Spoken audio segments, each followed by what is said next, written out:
Wow, this Florida beach resort was the epitome of luxury. Hi, I'm Dakota, the beloved and only daughter of Hardy Balmer, the world-renowned wine billionaire. But I don't know why. We have this huge fortune and Dad still makes me study and always rushes me to get a job. Well, no way that's gonna happen. So for now, let's just enjoy this gorgeous place and this finest wine, shall we? FYI, there isn't a wine brand in the world I haven't tasted. I can distinguish them all easily with just one sip. Chardonnay versus Riesling? Piece of cake. Let's see if there's anything interesting going on in the world. Wait, what is this? There must be some mistake. How can Daddy be bankrupt? I called him repeatedly, but all I got was the busy signal. Something's wrong. I rushed to the private helicopter to return to our mansion. What's happening? Why are those men carrying away our valuable furniture? Then Nanny Maria ran out to me in tears. She told me Daddy had disappeared and all he'd left behind was this wooden box. I rummaged through it, but only found some old notebooks and a certificate of ownership for a farm winery. Oh well, Dad may be bankrupt, but at least I still have this vineyard to live off. Let's go check out my newly acquired assets then.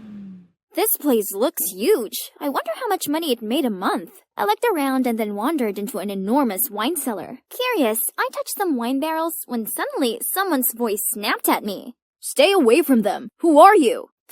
I'll have you know that I own this place, so I'll do whatever I want. Have you lost your mind? Get out, now! He suddenly grabbed my wrist and dragged me outside. I furiously screamed and people started to gather around. Listen up, my name is Dakota, Hardy Balmer's daughter, and from now on, I'm in charge around here. I showed them the certificate of ownership as proof, but they didn't seem to care. Only an old-looking man came to shake my hand.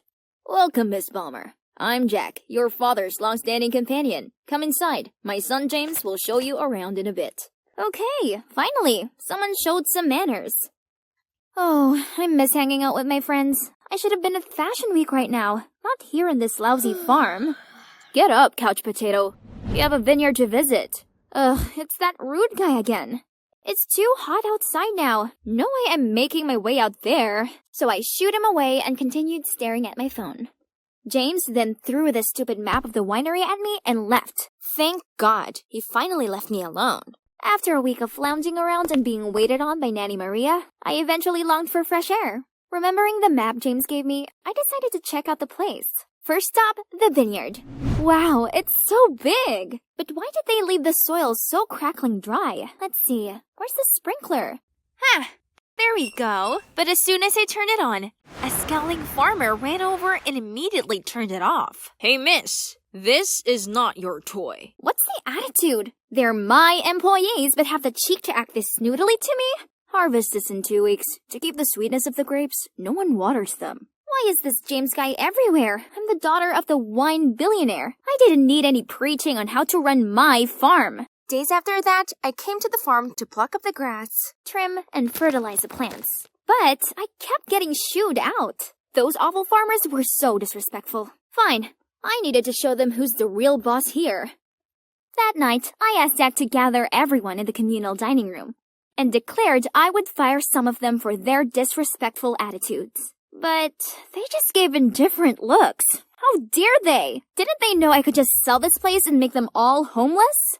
But then Jack handed me a contract signed by my daddy, stating that due to the blood, sweat, and tears they'd all put into this place, no one has the right to fire them or sell the farm. Jack also gave me other documents. Seemed like due to my family's bankruptcy, the farm had not been doing well. If nothing changes, it might be dissolved. What? So the only property Dad left me was also on the verge of failing? I yelled at them. Then do something to sort it out, now! Suddenly, everyone got up from their seats and glared at me with anger. My head was spinning around. Feeling panicked, I rushed outside. I sat by myself, hugging the wooden box Daddy left me in bewilderment. I flipped the notebooks and was surprised to find a letter in the bottom of the box, in which Dad told all about how from the day Mom passed away, he'd put all the effort into this farm and became a successful entrepreneur. I used to believe that compensating my time for work to provide you with a wealthy life would be enough. All this actually did was create a greater distance between us.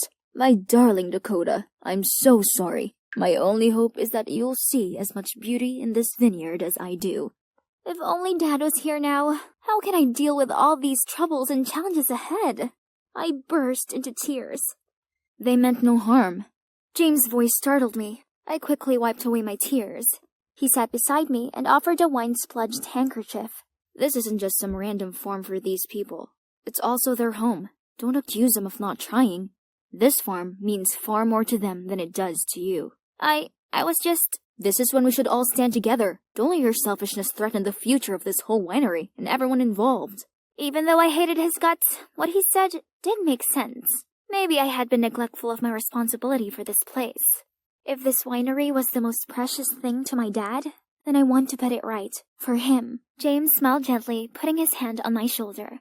That's settled then. We're all gonna revive this place. He then left after telling me to show up at the cellar at 5 a.m. the day after. The next morning, while walking around, James told me everything about temperature control and wine brewing. Growing up, Dad would always pass on this wine knowledge to me at the dinner table, and I actually remembered them. He even took me to his wine tasting sessions, and that's how he discovered I was gifted with a great sense of smell and taste buds. Even James was impressed with my talent and said I was born to work in this industry after letting me taste some samples. The next step in the process was much harder than I thought. It took me a whole day to memorize all the different varieties of grapes and how to sort them, but I still messed it up. How come there are so many ripe stages? I was frustrated and was about to leave when Karen, my instructor, called me back. You have to take it slow. Wine takes time and we have to be patient. Okay, fine. I'll try. As I was sorting, I got to chat with the workers and it turned out they were quite friendly and even helped me out a lot. It was true that these workers really treated this place like their home and cherished it here. It had been more than 2 weeks and I was harvesting the new crop with everyone. Thanks to the tips in Dad's notebook, with a pinch of my own creativity to it, James and I were in the process of creating a new line of wine. I was confident that this would help revive the winery. I was checking stuff in the cellar when James rushed in with a leaflet in his hand. Hey Dakota, this is our chance. Wow, so this town was hosting an upcoming wine festival. If our winery could win something, we could gain lots of orders for this season. The next morning, I prepared all the documents to register for the King of Wine contest. While waiting for the interview, I strolled through the showroom and tasted the previous winning wines. Wow, they all have unique tastes. Since I had my eyes closed to appreciate the wine layers, I bumped into a handsome guy and accidentally spilled red wine on his shirt. Oh, I'm sorry. No biggie, it's just a small stain. Oh my, he was such a gentleman, which made me feel even more guilty. I was about to ask for his contact so I could make it up for him later when the organizer called me for the interview. My eyes were just looking away from him for a sec, and he'd already gone. Anyway, it was a blessing the interview went well, and our winery was eligible for the contest. I decided to treat myself to a coffee before heading back, but at the counter, I realized I didn't have any money on me. Oh no.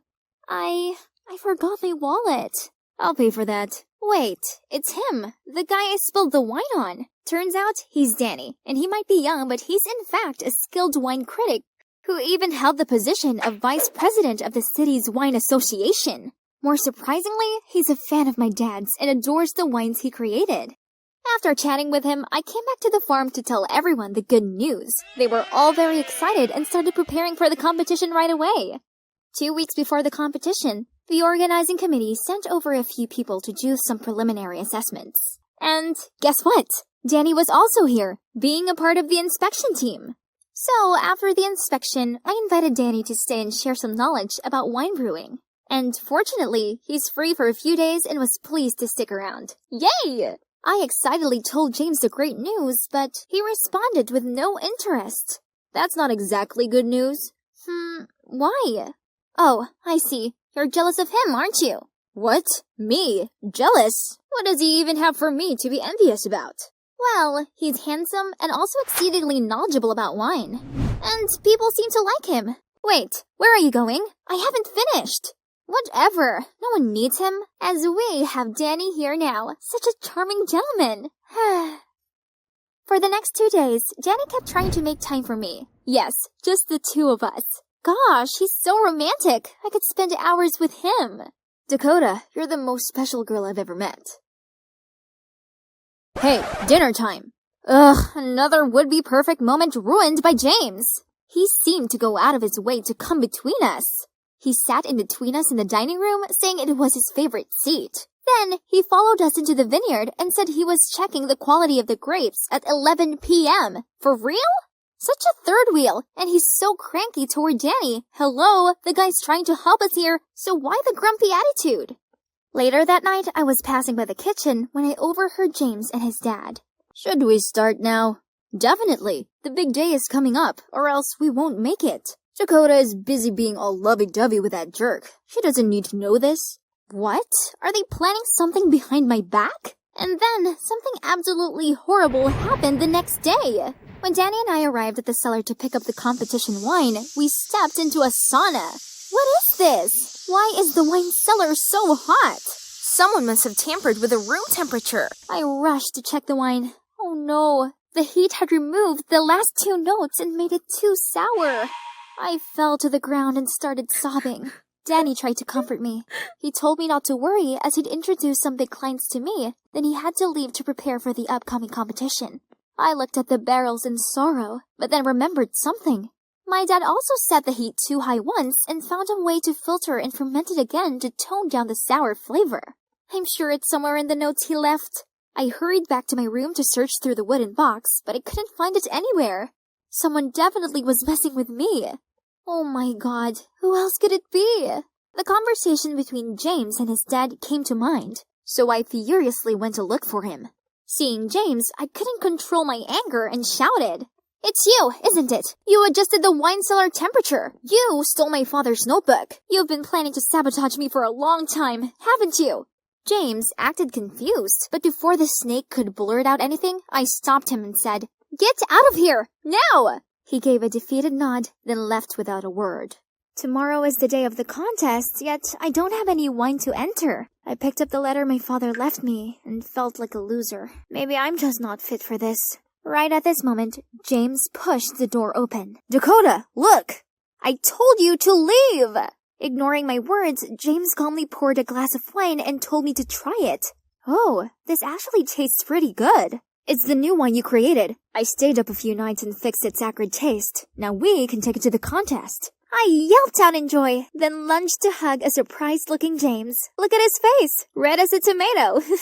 But, remembering how sketchy he was in the kitchen the other night, I quickly let go of him and calmed down. First things first, we had to hit the road now to participate in the competition. Our wine stall attracted a lot of guests and got highly praised by all the judges. When Danny saw us, I noticed how surprised he seemed by my presence with this new wine. I didn't expect the technique of filtration and fermentation could change the flavor so amazingly. You're really talented, Dakota.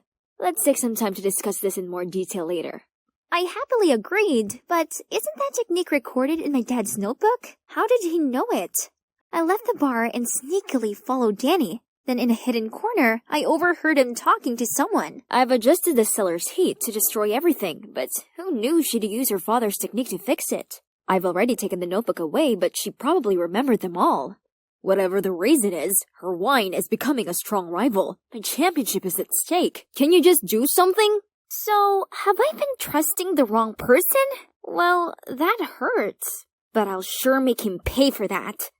I quickly submitted the recording to the judges, and immediately there was an announcement to pause, and the wines were regraded by blind tasting to be fair. And you know what? The new wine I created won the 3rd prize. Okay, so the prize money wasn't as grand, but it'd help us get a decent amount of orders for the next year's crop. I happily went to the podium to accept the award and almost fainted on stage because the awarder was no one other than my dad. I hugged him and sobbed uncontrollably. It turned out that my father was not bankrupt. He just donated all his assets to charity. His plan to pretend bankruptcy was just to help me become more independent and walk on my own feet. It's unbelievable, but I'm not mad at him for it. On the contrary, I feel very fortunate that my father did that to give me a chance to grow up. As for Danny, he was kicked out of the City Wine Association.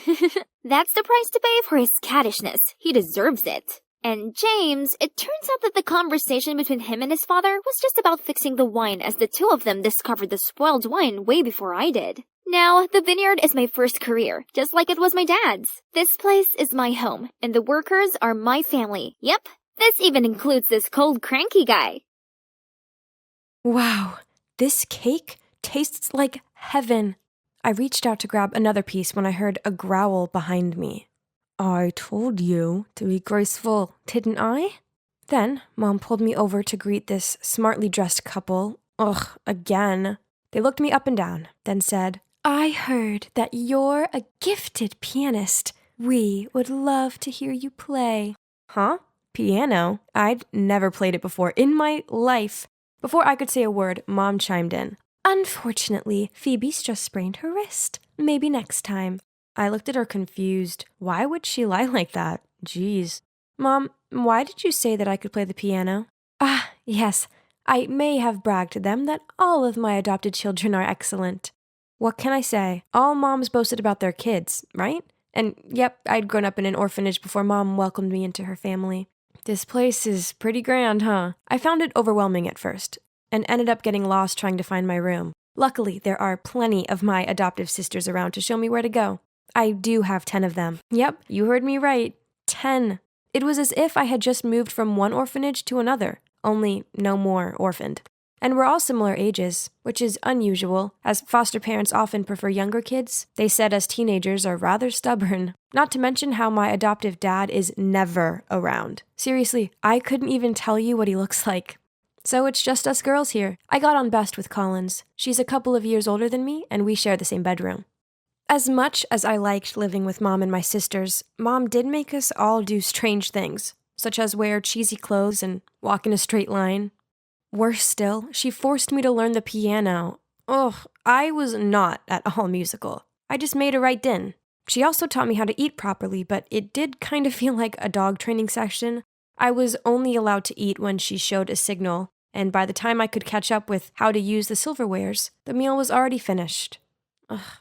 But I suppose that's how every mom teaches her daughter, right? And apparently, Mom didn't have the patience to coach me anymore. So she handed me over to Collins, her star daughter. We spent an hour every day talking together. Or rather, she gave me pointers on how to talk correctly. Collins said I needed to control my volume because I had a tendency to shout my words, and it wasn't very ladylike. I had to whisper at the same volume as her, and also choose my words carefully to show intelligence and grace. Ugh, maybe it'd be easier if I just didn't say anything at all from now on.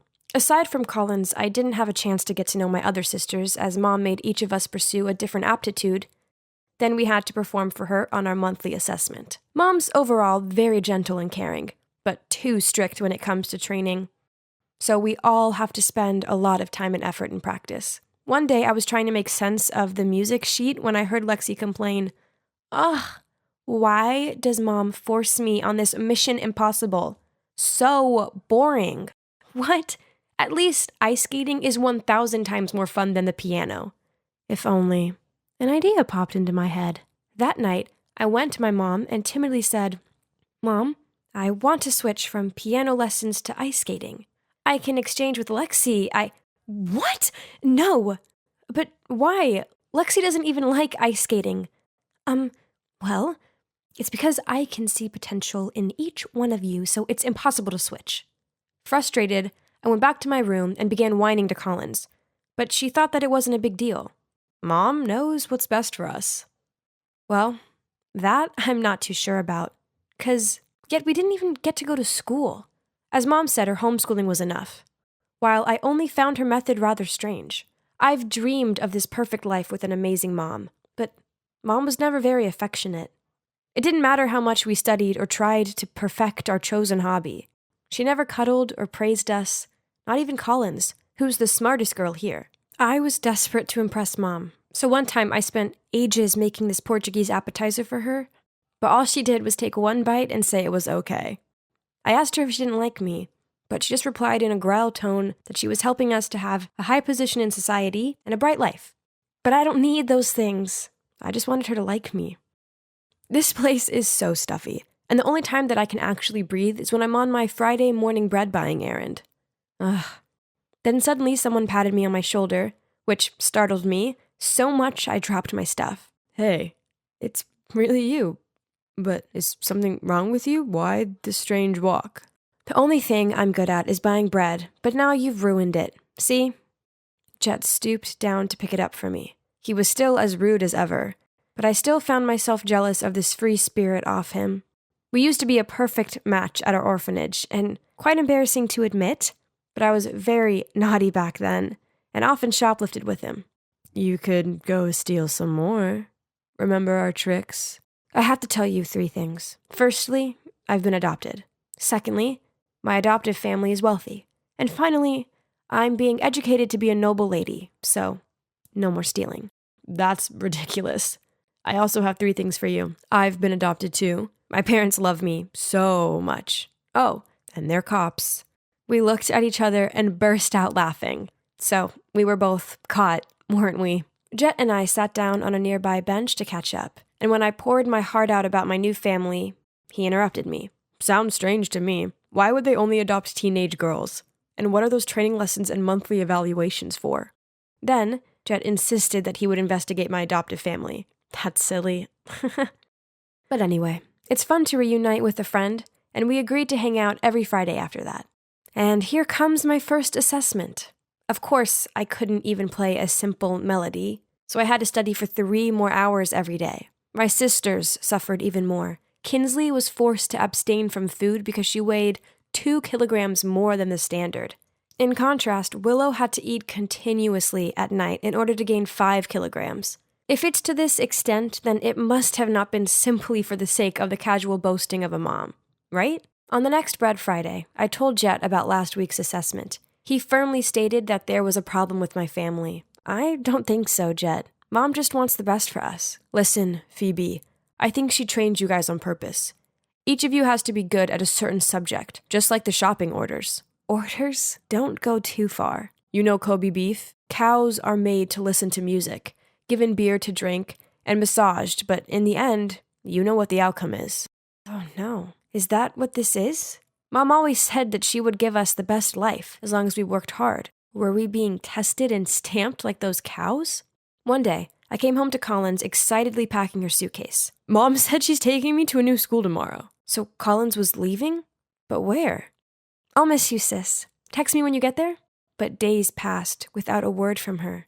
I asked Mom, and she said that Collins' hard work paid off, and she'd been accepted into a prestigious school, but they had a strict no phones rule. Huh, that sounded sus.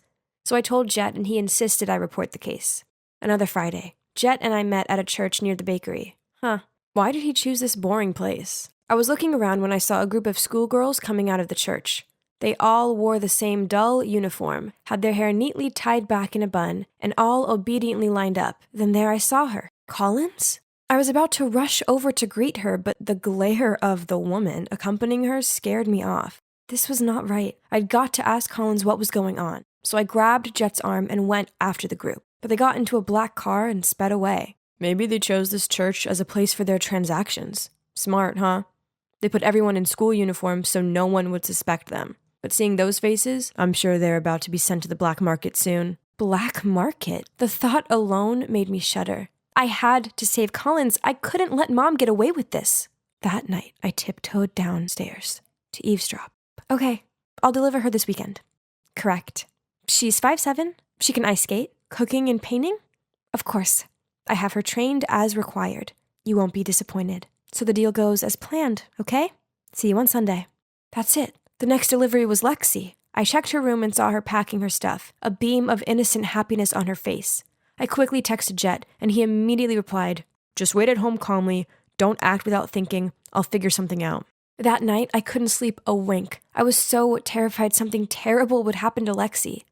So early the next morning, as soon as I saw Mom and Lexi getting in the car to leave, I snuck into the trunk, lay there without making any sound, and sent Jet the location. The car took a long time to stop. Had we finally arrived at the transaction location? When it seemed safe, I carefully climbed out and saw Mom talking to a fastidious-looking middle-aged woman. What did Mom say that made Lexi so panicked that she kept clutching Mom's hand? The woman handed Mom a rather thick envelope, then grabbed Lexi's hand and dragged her away. God, where was Jet? I couldn't just sit still like this and watch my sister being taken away. Let Lexi go!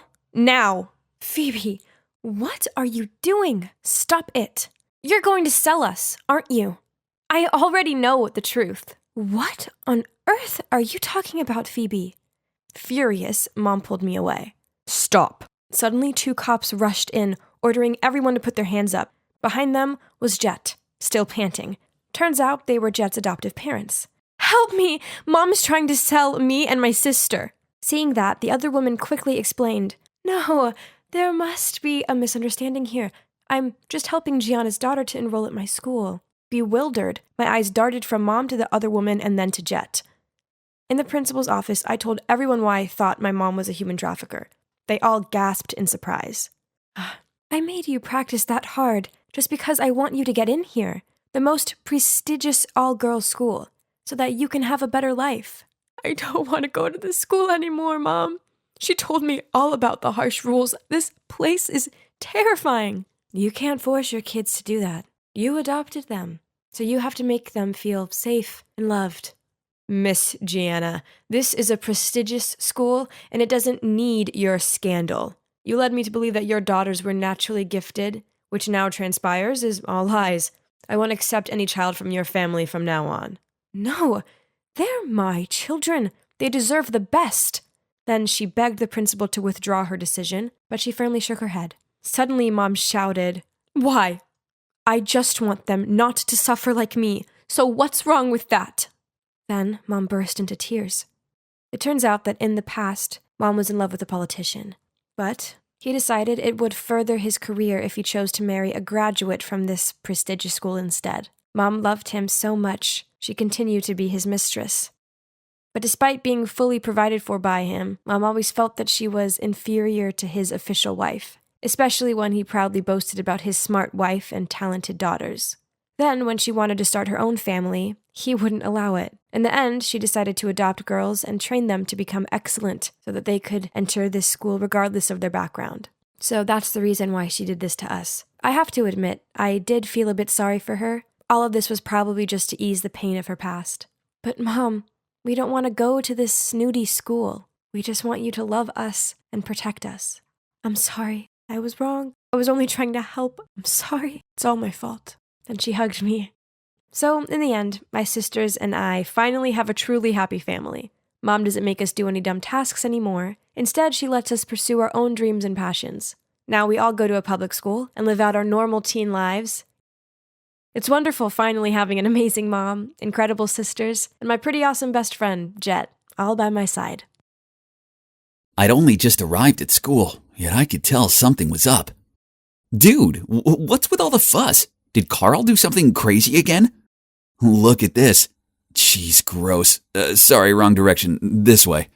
Here you go, Miss Stewart, the new principal of our school."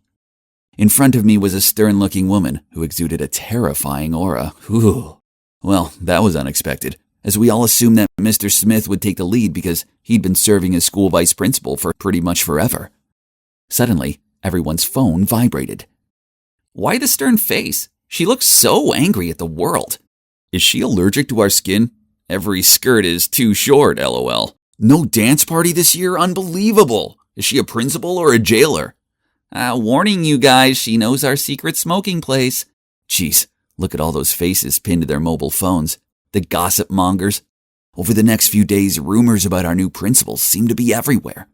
Info about her seemed more sought after than Imagine Dragons tickets. Also, from day one of the principal's arrival here, a series of bizarre stories began to circulate. One day I was walking into class and heard the most ridiculous story in the world. My school was haunted. Idiots.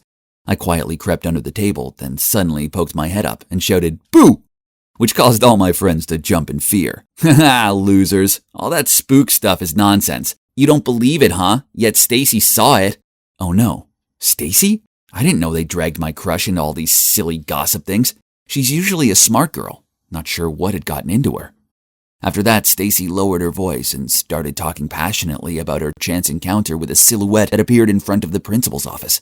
But worst of all, before she could get a closer look at it, it vanished. It was probably just the security guard. Nah, when I left, I still saw him dozing off in his room. He even checked the camera and saw Stacy just standing and saying hello, even though nobody was there. Creepy, right? Then the story went further, when someone claimed that the new principal was a witch and was bringing evil forces to the school. Oh my God, Stacy. I needed to pull her out of this mess of nonsense right now. But no matter what I said, she insisted. I saw it with my own eyes. What if she really is capable of dark magic? Oh, come on. We're not kids anymore, Stace. Evil forces, witches, demons, they aren't real. But it's you who might get in trouble when the principal starts investigating who's spreading the rumor. Josh, it's driving me crazy. I need to confirm what I saw. But I'm scared. Can you come with me, please? I hesitated for a moment, then nodded. Okay, back gate, 10 p.m. tonight. Let's just get it over with. Plus, it'd be a great chance to impress my crush, isn't it? That night, I arrived at our meeting point early and waited around. It was freezing, and not gonna lie, I got goosebumps. Okay, calm down, Josh. Ghosts were just tricks of the mind, and it's time to show my future girlfriend how tough I am. As I was deep in my thoughts, a hand suddenly touched my shoulder. Jesus, Stacy! Do you know what time it is? Oh, sorry, I'm a bit late. Did I scare you? Of course not. Let's get inside and end this obsession of yours.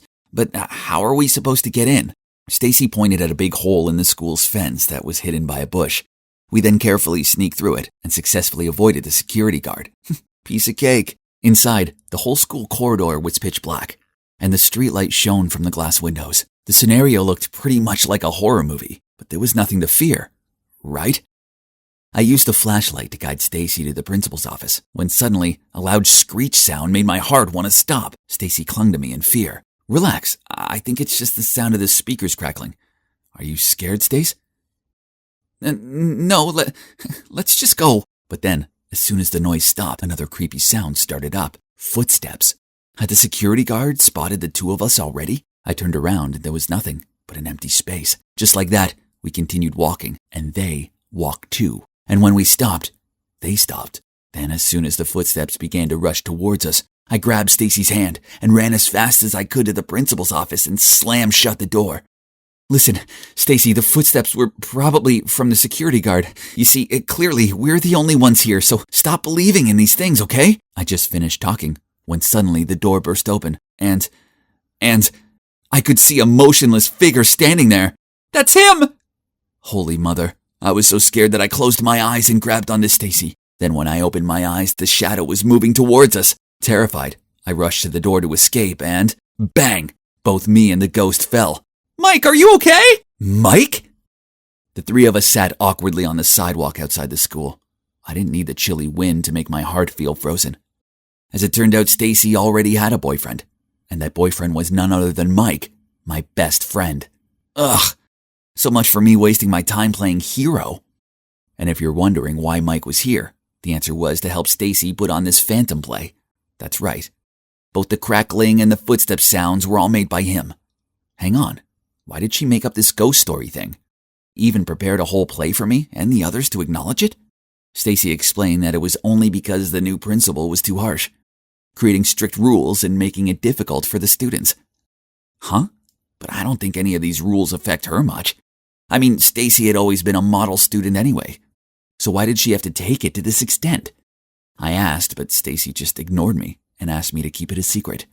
In the following days, people kept questioning me on my late-night expedition. At first, I just kept quiet because I didn't want to get involved in annoying gossip and to be reminded of how my best friend turned out to be my love rival. However, rumors about the haunted school spread quickly and reached the press. Fear swallowed the school. A few students even transferred to another one because they were so scared.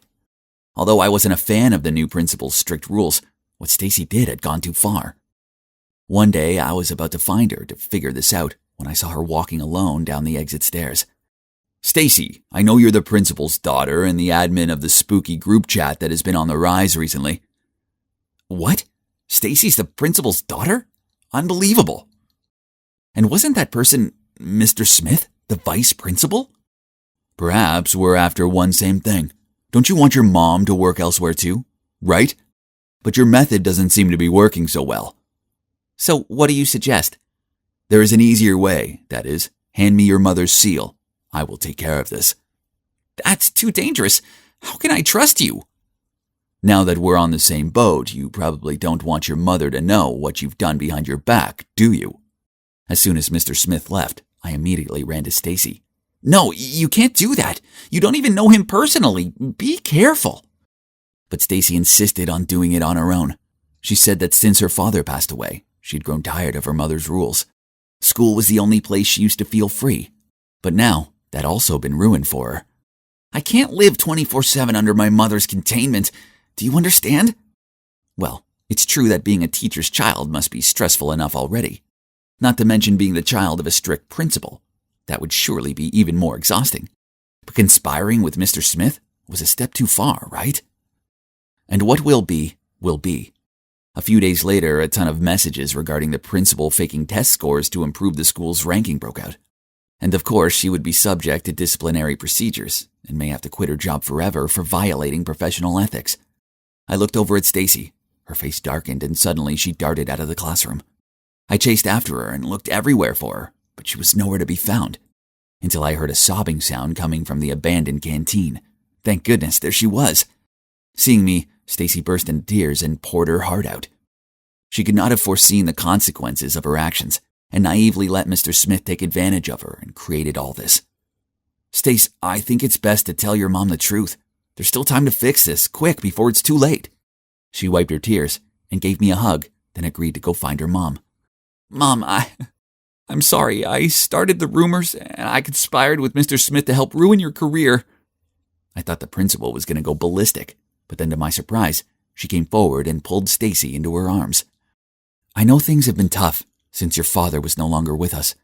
I've just been so worried about you making the wrong choices and going down the wrong path that I started to be stricter on you. I love you. I never meant to put this much pressure on you. I'm sorry. Please forgive Stacy. She never meant to hurt you, and she feels terrible about it. Everything's fine. Thank you very much, Josh, for telling me about this. Huh? You already know everything?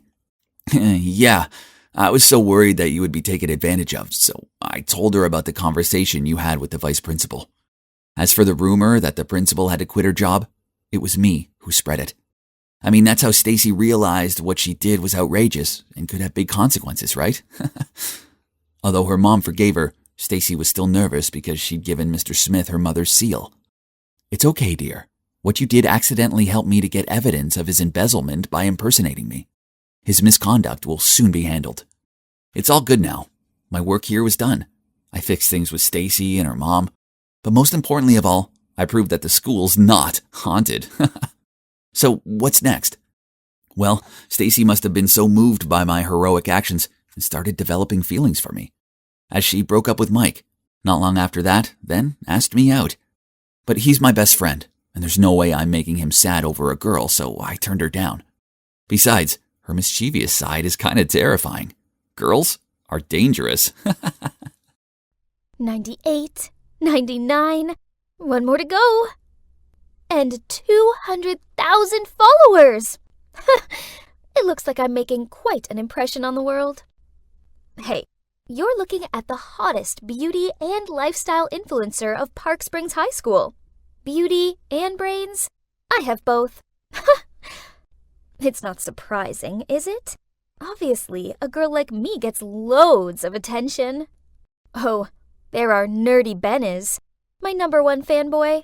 He's always following me around school and offering to help me with, well, everything. I can't blame him. I mean, I'm basically his queen. Hey, Ben. I didn't see you at my locker as usual. Are you good? I'm out of money today, so... Wait, Ben, don't say it like that. People will think I mugged you or something. I never ask for those groceries or sundries. Yes, you don't. Sorry. Okay, so that was weird. Then things got even stranger when I overheard Christine telling her friends that after being exposed, an anonymous IG singer's followers had skyrocketed to a whopping 500,000. But the thing was, she went to school here. She's that nobody in bio class, Stella. Stella hurried past me into class, followed by a flock of people trying to take her pic and asking her to sing. Blah, blah, blah. Some of the boys even offered to take her home after class. Poof! Please! What were they thinking? Ugh! She could play the fragile and confused act on these losers, but she didn't fool me. The dropped book scenario was so overrated. But, huh? why was Ben rushing to pick it up? What a traitor! Ben? Where's my homework? He couldn't even come up with a better excuse than, I went out last night. This was baloney. I just heard him offer to help Stella with her homework. And guess what? This girl, still with her Little Miss Shy facade up, told Ben that she could do her own essay. Ugh. Did she think she was Beyoncé or what? Acting all high and thinking she's the beacon of the universe? I was furious. So she wanted a taste of fame, huh? Let's just say, as a senior in this field, having experienced its downside, it was time I taught her some manners.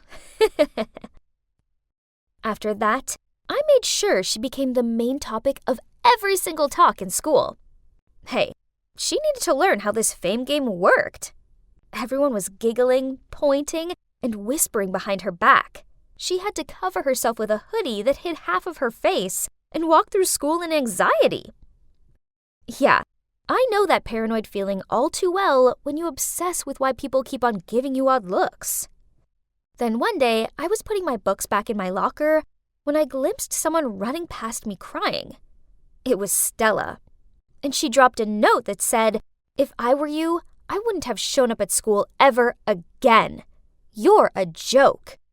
Gosh, do people even say these things? This was way too harsh. What happened? For God's sake. He didn't think I was the one who wrote this, did he? From that day on, Ben completely ignored me. And worse, he was glued to Stella, comforting her as people talked behind her back. Ugh. Then one day, I was tying my shoelaces when I heard some cheerleaders trying to open someone's phone. Right at that moment, Stella stepped out of the shower stall. Upset to see others violating her privacy, she tried to fight back. But oh boy, this wallflower couldn't even make them budge. Fine, I'll help her, but only this time. You tattletale! You think you run the place now just because you're popular? Go tell Ben I didn't put that note in your locker. Better yet, call him right now. Oh, come on. Just run to the bleachers and tell that nerd. Go! What are you looking at? I went over to the bleachers to find Ben comforting Stella. What now? Snitching on me again? Actually, Stella was just telling me that you didn't write that note. Could you be any more foolish? So, you're just gonna bluntly do whatever I tell you to? Don't mind her. It's just who she is. A bit rough, but a truly great friend. I don't make friends. Yeah, I'd learned it the hard way. Back in my early days on Instagram, the only friend I trusted posted a video of me changing in the school's shower stall. I still had my tea inside my shirt, but that taught me a cruel lesson about friendships and fame. When you're famous, people will always want something from you. You can't trust anyone at all. You hear me? Stella! Who's that? Liam, Stella's friend from the music club. They look good together, don't they? What?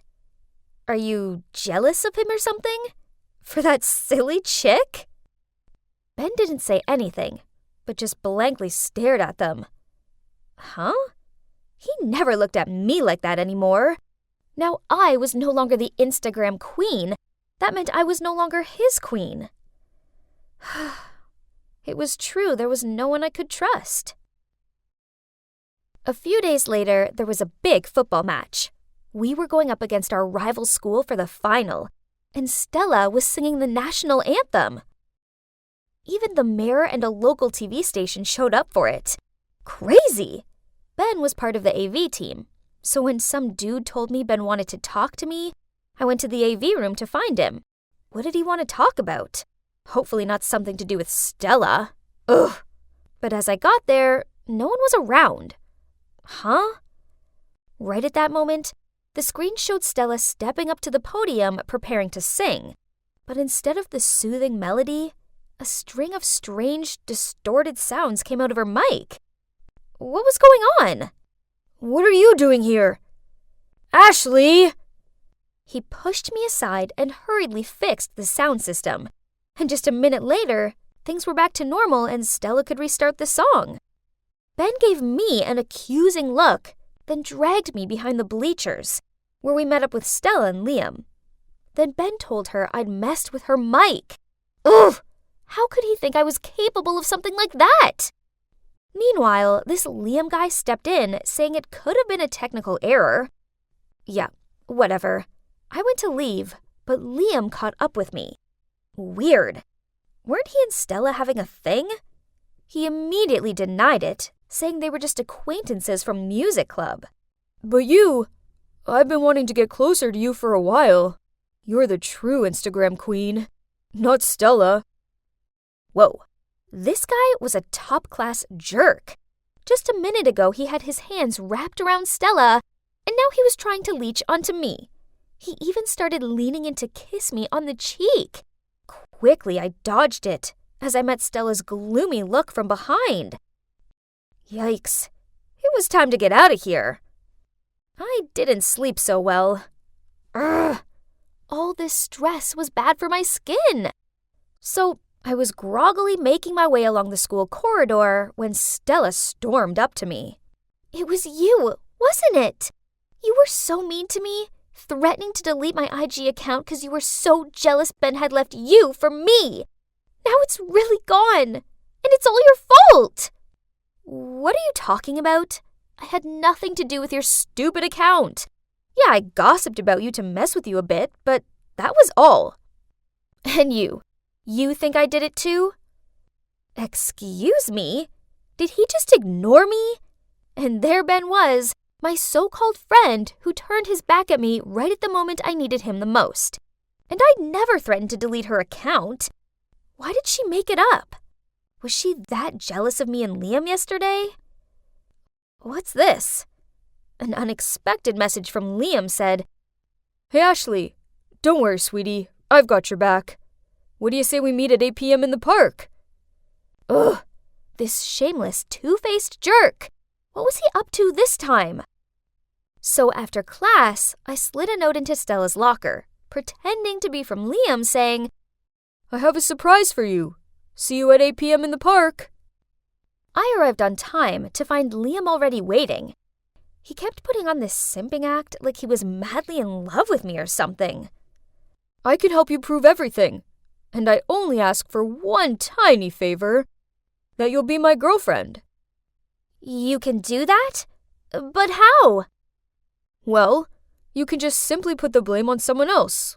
Let's say, Ben? Oh, honey, you don't have to do anything. Just come to me and let your man handle it. Ugh, this guy made me want to barf. But I still had to play it cool so I could figure out what this dude had up his sleeves. Sounds interesting, but I want to know more. How are you going to carry out your master plan? Honey, I've already got all the pieces of evidence in my hands. You mean? That's right. I was the one who deleted Stella's IG account, and I know a way to blame it on someone else. You did what? Ashley, I let my jealousy blind me. So when I saw him flirting with you right in front of me, I just lost it. At least you're not the only fool around here. He played both of us. And for the record, he's so not my type. Your type? Let me guess. Someone like Ben? He's such an idiot. He'd never realize I have feelings for him. But you're more of his type than I am. Besides, the way he just abandoned me when I needed him the most. Ashley, I didn't mean to hurt you like that. What? You've been there the entire time? Yeah, I've heard it all, including the part about how you have feelings for me. Look, it's not what you think. I'm not into Stella that way. The thing is, I saw her singing at a coffee shop, and realized right away she's my favorite anonymous singer on Instagram, so I sorta revealed her identity online. One thing led to another. I felt so guilty I just stayed by Stella's side and accidentally pushed you away. And it's not that I don't trust you. After you left, I tried to convince everyone you didn't do it, but they didn't believe me. Then Stella showed me the note in her locker of Liam asking her out, and I recognized your handwriting. I got worried, so... So, you didn't turn on me? Yeah, I know you can seem cold sometimes, but deep down you have a good heart.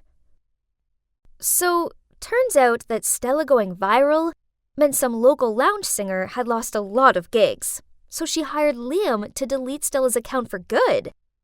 This guy was no joke. The note, the cheerleaders, the mic accident, he was responsible for it all. Luckily for me, I'd managed to put my phone on record mode for the entire conversation I had with him. So the next day, I went ahead and reported him to the principal. Well, no bad deed goes unpunished, so I hope you enjoy your indefinite suspension, Liam. As for me, I no longer go solo anymore, as I have a new friend by my side, who now has quit social media and enjoys her passion for singing. And Ben is still Ben. Such a doofus. But my doofus. Hey there, I'm Evie from Georgia. So, I look like a regular teenage girl, right? Just you wait till you see what I can do. Kids these days are so rude and unruly. I blame the parents. There's just no discipline anymore. See, they don't even respect their principal. But no big deal. I know just how to handle them. There we go. Just a few words and the class immediately went silent. What is this, Mrs. Gardner? That trip was all we've been looking forward to for months. Thanks to everyone's disruptive behavior. Well, to be exact, thanks to the actions of you, 25 out of 300 students, no one has anything to look forward to this year. Okay, then go on, ma'am. Punish us. But why drag the whole year group into this? Other classes will definitely not leave us alone after this. Nobody likes being punished. That's why it works. Now, let's see what your peers make of this, shall we? The whole class was buzzing with, so unfair, abuse of power, wicked witch. Oh my, these kids, always full of energy. Go back to your seats and write an apology letter to Miss Helen, along with a promise to never misbehave again, or else. All of them reluctantly sat down. And there we have it. Oh my god. Who are you? It's just that these unruly students need to learn a lesson for getting Mrs. Helen so exhausted that she ended up in the hospital. And so you just decided to mimic me.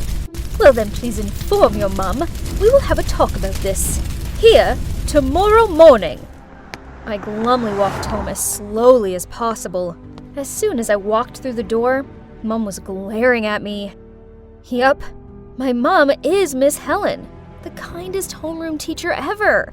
However, the kids in her class made her life a misery, which led Mum to get high blood pressure and end up in the hospital. I just wanted to help her, but instead, I just managed to make things worse. Hi, Mum. I'm sorry, but I don't regret what I did. Mum started lecturing me about how it was bad enough that Dad had left and her students were rebellious without me acting like a crazy person. Crazy person? She means the times when I copy the people I want to be? But that's my hobby. I inherited that passion from my father, a famous special effect makeup artist. The feeling whenever I successfully transform into someone else is awesome. And it also helps me feel connected to my dad, even though I haven't seen him in a long time. It all started when I was 13, and Dad helped me dress up as my fave idol for the school festival. Dad taught me how to analyze the character and practice the disguise. Bold eyeliner, smoky eyes, contouring, plus the bodycon outfits. I looked like a real CL from 2NE1.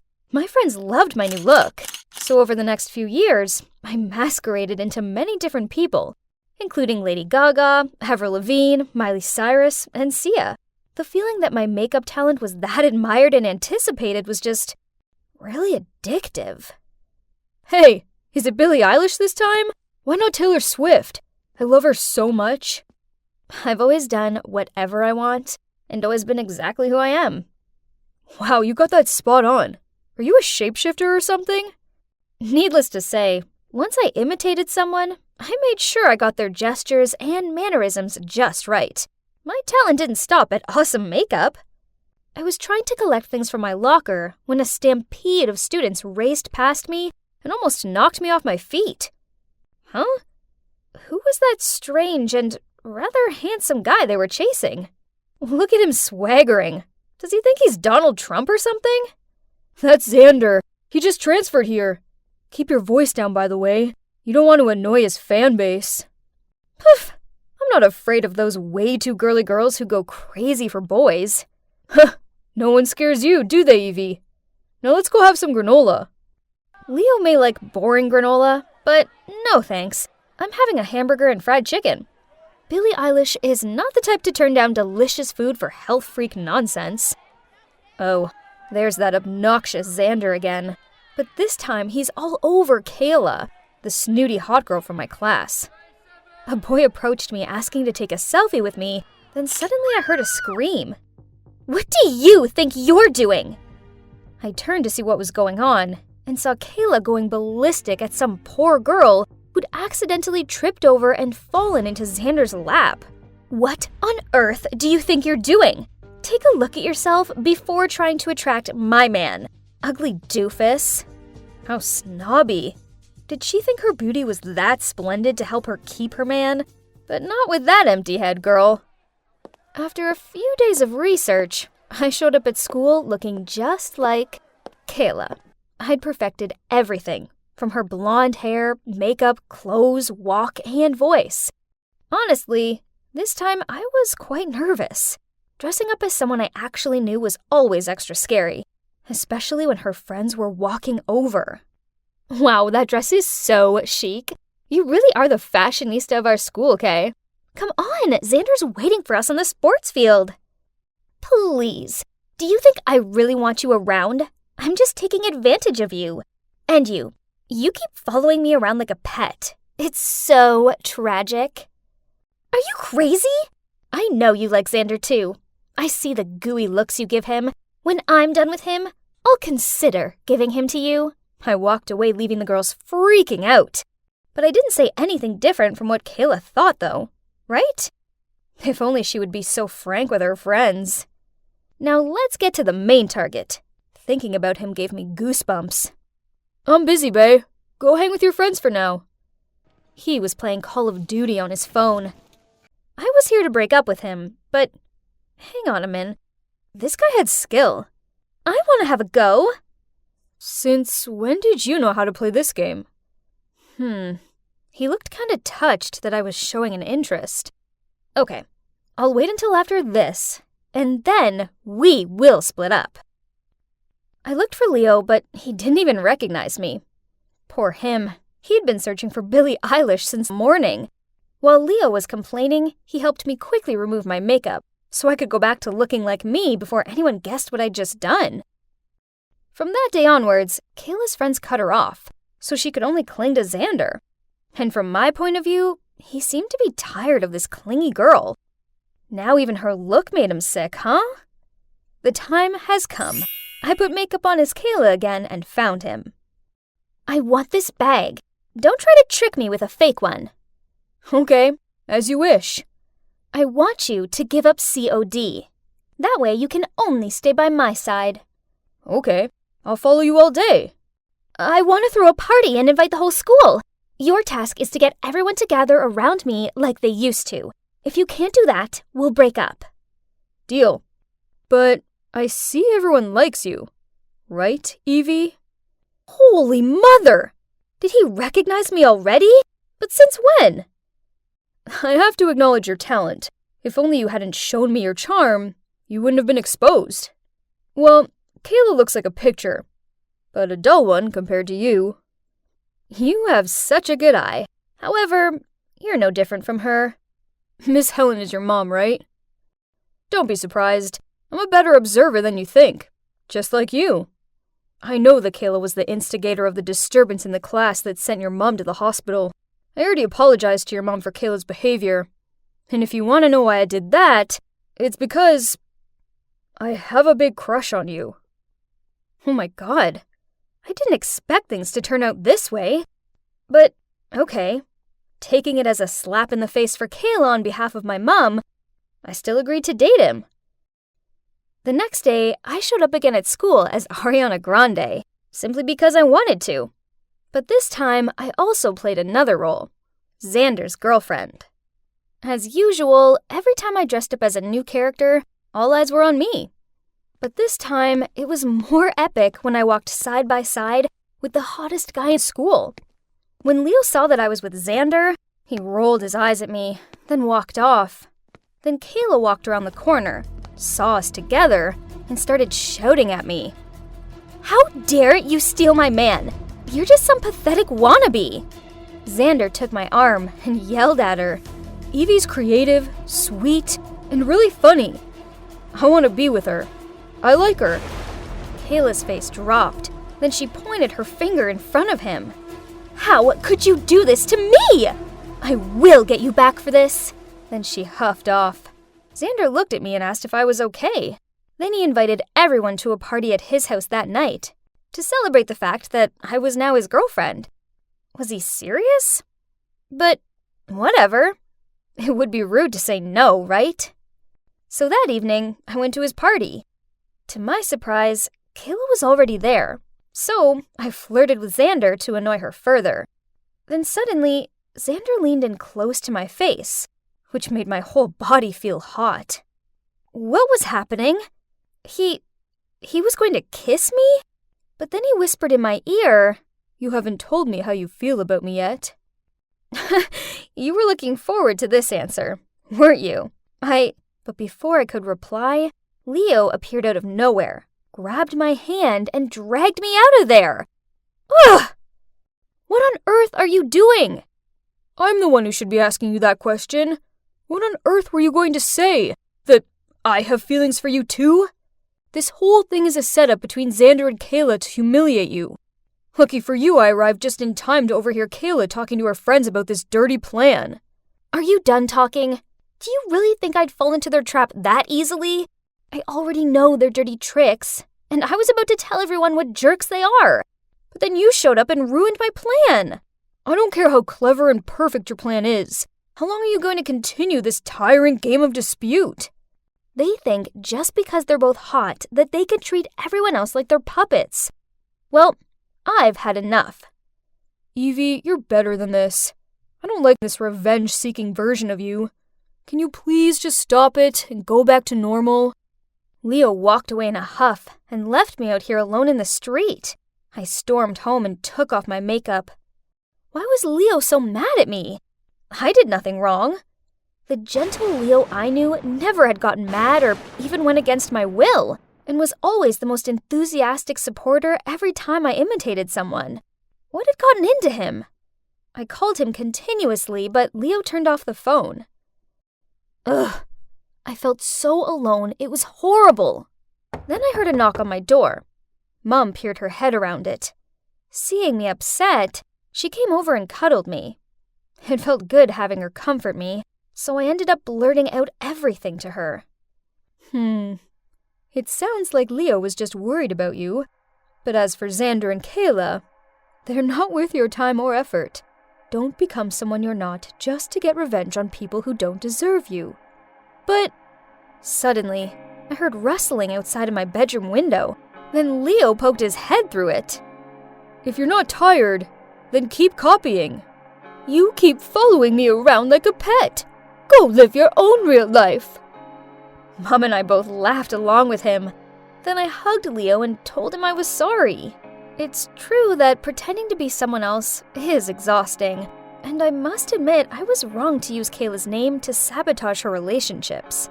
Tomorrow, I'll find her and apologize.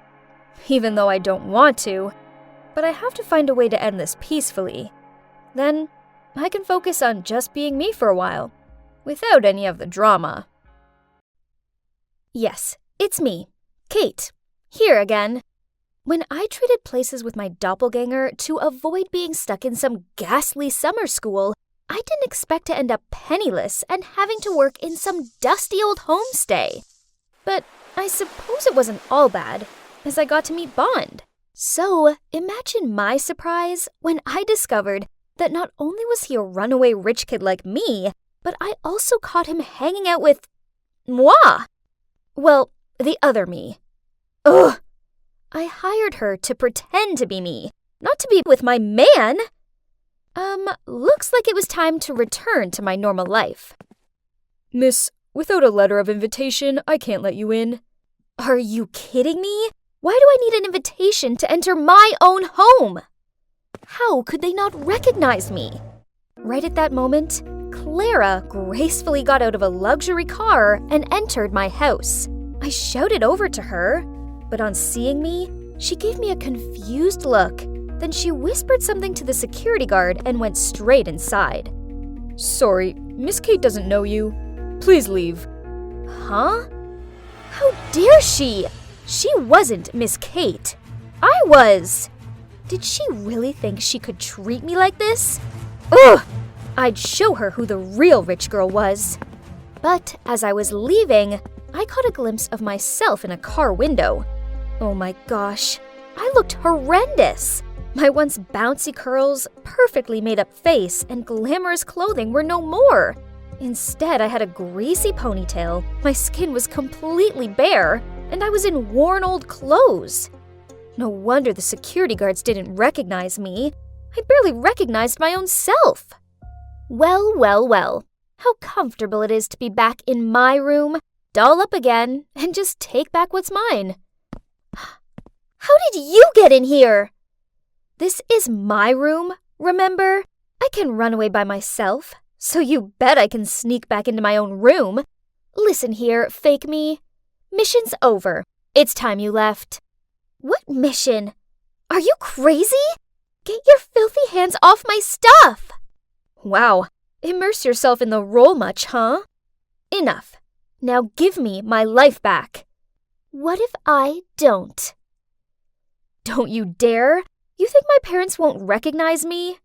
Seeing as I've been impersonating you for an entire month without question, I doubt it. Besides, they're on a month-long business trip in Dubai. So, who will help you now, huh? OMG, she was so arrogant, unruly, and obnoxious. Worst of all, she reminded me of someone. Me! Well, the old me. Why didn't I realize before how awful I actually was? Ignoring Claire's defiant face, I took out my phone and made a FaceTime call to my parents. They had to spot it was me straight away, right? Wrong. They gave us both looks of shocked confusion, and they couldn't seem to tell us apart. So they told the two of us to stay at home for the time being, while they made arrangements to come back. Huh, is it that hard to distinguish your own daughter from a hick? But anyway, she'll be out of here soon enough. The next morning, we went back to school. Claire looked so trashy in her tiny miniskirt. Jeez, this wasn't a nightclub. Oh, Kate, you look outstanding. Where did you buy it from? That's it. My friends will always be able to tell me apart from a fraud. But hang on. No! They were moving toward Clara. Huh? Are they actually praising her? Wow, there's another Kate here, but it's a faulty version. A lame one. My panicked feeling increased as all my friends and Clara burst out laughing. You guys don't recognize me? I'm the real Kate, the one you all idolize, the trendsetter around here. Everyone looked at me in bewilderment, and then back to Clara. Look at her pathetic appearance. She's just trying to be a copy of me. After that, Clara and her friends left. Jeez, all it took was one summer away for Clara to turn into me. Ugh, why doesn't anyone recognize me? Seeing Clara living my life with my friends was driving me crazy. I was now seen as the copycat version of my own self. Ugh, no way was I losing to this crafty charlatan. So the next day, I decided to show everyone how charismatic I was. After all, form is temporary, but class is permanent. And soon, everyone would realize who the real Kate was, right? I waited until Clara was out of the way, then I went over to my group and started recalling some of our old stories that only the real me could possibly know. When Clara returned, oh my, she looked furious. One day, when I just entered the cafeteria, I saw my group making a nerdy girl run errands for them. Poof, your mother is the school's measly janitor, so you two are just our dog's body. Now hurry up and go get us some ketchup. When the girl was bringing it to them, one of them tripped her foot and made her face fall down on the plate of sauce. The whole group burst into laughter. I rushed to help her up and scowled at the clique chic girls. They may have looked stylish, but beneath it all, they were monsters. But worst of all, it was my fault, as it was my group. I'd basically created them. What's wrong with her mom being a janitor? That doesn't mean she has to serve you guys. As I can see, all of your legs and arms are working fine. So go get stuff yourself. Wow, look who it is. Do you all believe she's just a lousy replica of mine now? The true clique chic Kate wouldn't blurt out such nonsense. Clique chic all looked me up and down, then gave me disgusted looks. Too much of a saint. What a hypocrite. Kate would never say that. Obviously, she's the fake one. Those whispers made me so angry that I turned as red as the ketchup. Fine, pretend to be me all you want, but you and I both know I'm the real me, and I'm better than ever. You won't be able to keep up that act for much longer. And then to the surprise of the others, I stormed off. That night, social media was awash with my news. Can you believe I was actually being mocked for being the copycat while Clara was being praised? Talk about ridiculous. I scrolled through my old photos and scanned over some of the thousands of likes and compliments. I'd lived in the admiration of everyone. Ugh. Maybe I needed to go back to being the arrogant and snobby old Kate, and then everything would be over, right? Only I couldn't do it. I couldn't be that heartless and selfish version of myself anymore. So how could I end this whole mess of my own making? There was another way. If there's only one Kate who showed up, there wouldn't be any more fakers. Oh, seems like it's going to be a really good day at school today. But such a shame that our sweet Clara might not be able to join us. Everyone greeted me warmly as they thought that the imposter who was smeared on social media yesterday had been too embarrassed to show her face. Even so, I didn't want to hang out with these stuck-up mean girls anymore. The clique chic group should be disbanded. As I was deep in thoughts, out of nowhere, a nerd blocked my way with a bouquet of flowers. He timidly held them out to me, and people began buzzing and pointing. The girls in the group took pictures of him and urged me forward. That's our Kate with her irresistible charms. Someone's essay's ready for next week. I hesitated, not knowing what to say. I didn't want to accept love from someone I didn't like. People started to frown at my silence. Then a few voices of doubt arose. Why doesn't she accept the bouquet as usual? Perhaps she's not? I saw red. Suddenly, I found this whole pretending to flirt with someone just to have them do our homework absurd. And above all else, it wasn't fair to him. You don't have the guts to do it, do you? Because you're not Kate. Startled, I turned around to see Clara taking the bouquet of flowers from the nerd's hand. I snatched it back angrily. He likes me, not you. He likes Kate, and I'm Kate. That Clara was just so shameless to say that. Did she really think she could be me? Did she think being mean and snobby made her the it girl? How shallow of her. Yes, if it was Kate from the past, I would have received that bouquet and made him do my homework. But the present Kate won't do that. Do it yourself. Stop relying on others to do everything for you. As for you, Clara, let me tell you this. Despite your best efforts, you'll never be me. Once a liar, always a liar, you counterfeit. I was done here. I was the real me, and if they couldn't see that, then whatever. So I walked away. Suddenly, a hand pulled me back. It was the nerd. Sorry, but I really don't like you in that way. You really don't have feelings for me? Are you sure? Upon his words, he took off his wig, glasses, and the mole on his face. Bond? Is it really you? I was so shocked that I couldn't believe my eyes. Bond handed me the bouquet and said, You won't say no, will you? Of course, how could I say no? I led him to an empty classroom to talk. Why are you here? And what's with the disguise? After I left the homestay, I went back home. My parents did what they always do, and tried to make out like money could solve everything by throwing an extravagant party. I was lingering out of the way when, to my surprise, you walked in with your family. Huh? What party? Oh, he must mean Clara. He continued. I went over to talk to you, but you acted like you'd never met me before, so it didn't take me long to work out this girl wasn't you. I was worried, so I called the homestay and they said you'd left. Determined to solve this mystery, I went to your school and found everyone was in a frenzy, as out of nowhere 2 Kates had appeared. Both of them were it girls and nothing like the homestay Kate I knew. So, in order to suss out the real one, I disguised myself. And my plan worked. As here you are. You're such a trickster! But I still have one question. Why did you suddenly leave the homestay that day? So, turns out his passion for marine life led him to run away from his disapproving parents and go to a coastal homestay. Only, when he realized from the newspaper that his parents were looking for him, he didn't want to get the homestay into trouble, so he returned home. You should have at least said goodbye to me. I was so down when you left like that. Did you know that? Kate, I'm truly sorry.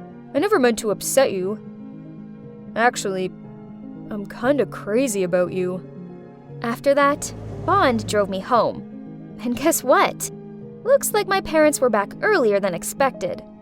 As for the fake Clara, she'd already fled the scene with a load of my clothes and makeup. But, whatever. At least she'd finally gone. So, what now? Well, I'm dating Bond, and I'm so happy with him. At weekends, I go to the coast and help him with his marine animal research, which is actually a lot of fun. And I don't even mind having salty air lips. I never take my parents for granted anymore, and I never force other students to carry out dumb errands for me. And of course, clique chic was no longer a thing. Everyone at school had grown used to the new and improved version of me.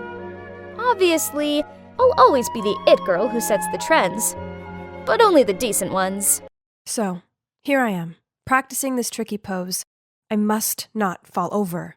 Rosie, straighten your back. Hang in there. You've got this. That's Bradley, my yoga instructor. Can you see that? There are more than a dozen people in this class, yet he only seems to encourage me. Did this mean he liked me? I didn't need to look in a mirror to know my cheeks were lobster red right now. I'm Rosie, by the way, 18 years old. I'm still single. Not to brag, but I know I'm kind of pretty, friendly, and fun to be around. So it's easy to tell that many guys are into me. But why do none of them ever dare to confess their feelings to me? What were they so afraid of? Take Bradley, for instance. He clearly liked me, but was too shy to admit it. It was so obvious as he kept deterring past my mat just so he could check out my position. Even my best friend Joseph noticed that. As every time Bradley approached, Joseph would have this cheeky smirk on and send me signals with his eyes. I already told him not to do that. After class, Joseph kept teasing me about it. He told me Bradley definitely had feelings for me and just needed one more push for leverage. Although I reluctantly told him to stop, he insisted on being the wingman by texting Bradley about me. Bradley, why don't you ask Rosie out? You two look really cute together. Come on, you know that wouldn't work. Huh? Why not? Because, Joseph, it's you I'm crazy about. I was not okay. What was the problem with all the men around me? Why didn't they like me? I couldn't go on like this. I must have a boyfriend, and I was dead serious about it. So after researching online, I found a dating coach to save me from my tragic single situation. So Martin, my coach, is super handsome, has a six-pack, and his business is a big hit. He's helped hundreds of sad single people find love. Flashy enough to trust, isn't it? Still, I was quite nervous when I met him. You know, the feeling that a therapist would judge you before treating you. But actually, he was reassuring, very open, and didn't ask too many questions. Let's just be open about this, all right? Manipulating someone into dating you is not the foundation to a healthy relationship. But don't worry, as I have the secret. Day 1. And according to Martin, I needed to learn how to approach new people. I'm pretty shy, so taking the initiative was hard for me. But Martin taught me a trick. When I see a cute guy, I need to approach him within 3 seconds. This way my brain wouldn't have time to think, analyze, then talk myself out of it, and end up missing my chance. Okay, a hot guy was there staring at his phone. I must not overthink. 1, 2, 3, go. Hi! Hi?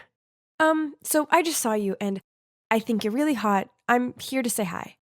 Thanks for thinking my boyfriend's hot, but he's taken. I panicked, then rushed back to Martin and spluttered out, I can't. Hey, that was a success. You're just training your mind and body to take action. Go ahead. No way. Should we move to the next step? And this was the next step. I just needed to start a conversation in this place where everyone was in a mood to have a chat. It's simple, Rosie. Put yourself in a talkative mood. Go over to them and give them a compliment. But make sure it's genuine, else it won't count, okay?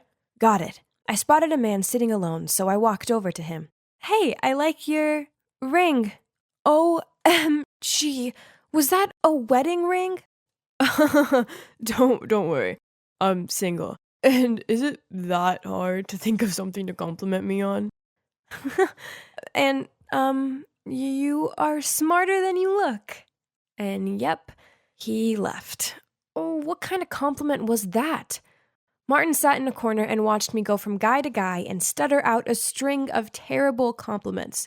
You did great, Rosie. Don't be discouraged. Now, when you actually see someone you like, you'll be more natural.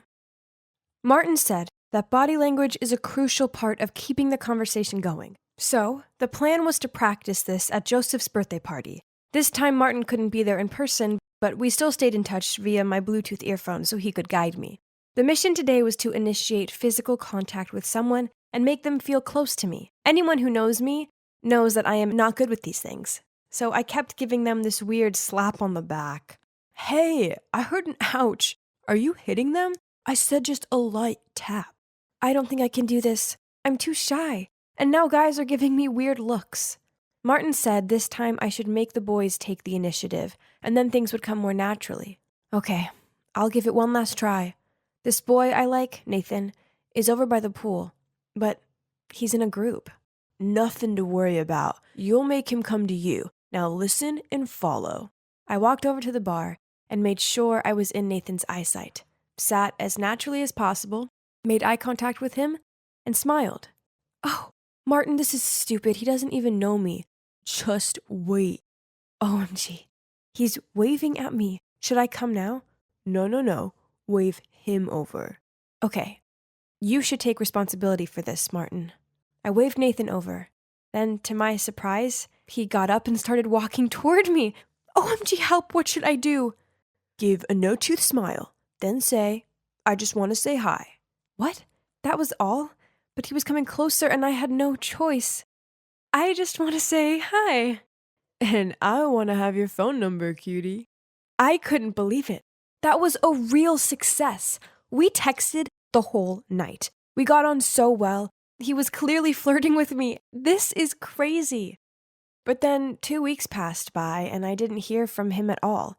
I kept on looking at my phone, expecting Nathan to call, but he never did. So I immediately rang my coach for help. Ready for the bad news? So, that means he doesn't like you. A busy man like Napoleon could still write thousands of romantic love letters to his Josephine. If he was into you, he'd always find a way. And I also think he doesn't seem like a good type to date. What? Nathan is such a sweet guy. Maybe he's just super busy? But then Christmas came, and I couldn't wait any longer. I mustered up the courage to ask Nathan out. But guess what? He invited me to his house to enjoy Christmas with his family instead. Oh, wow.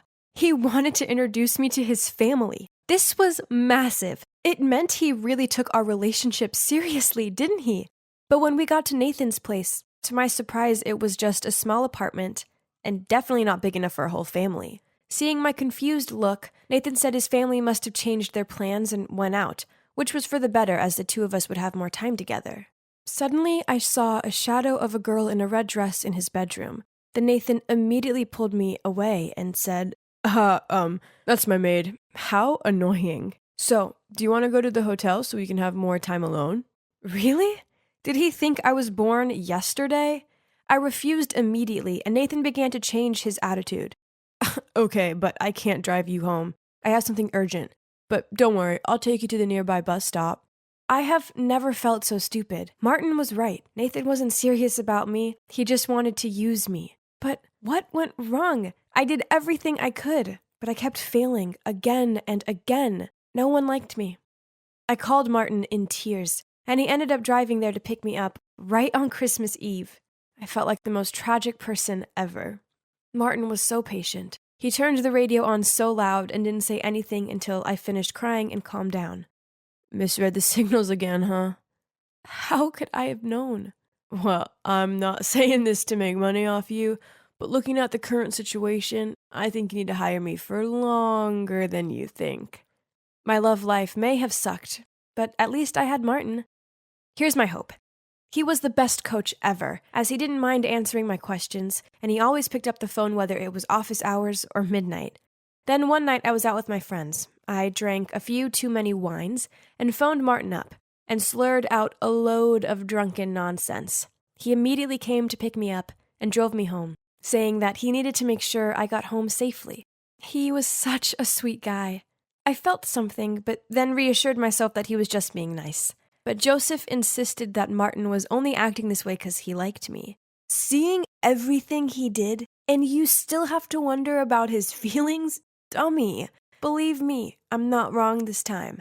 Mr. Six-Pack is crazy about you. Congrats.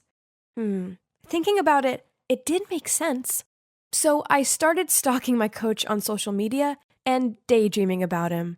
Then taking Martin's own advice that I needed to make my feelings known.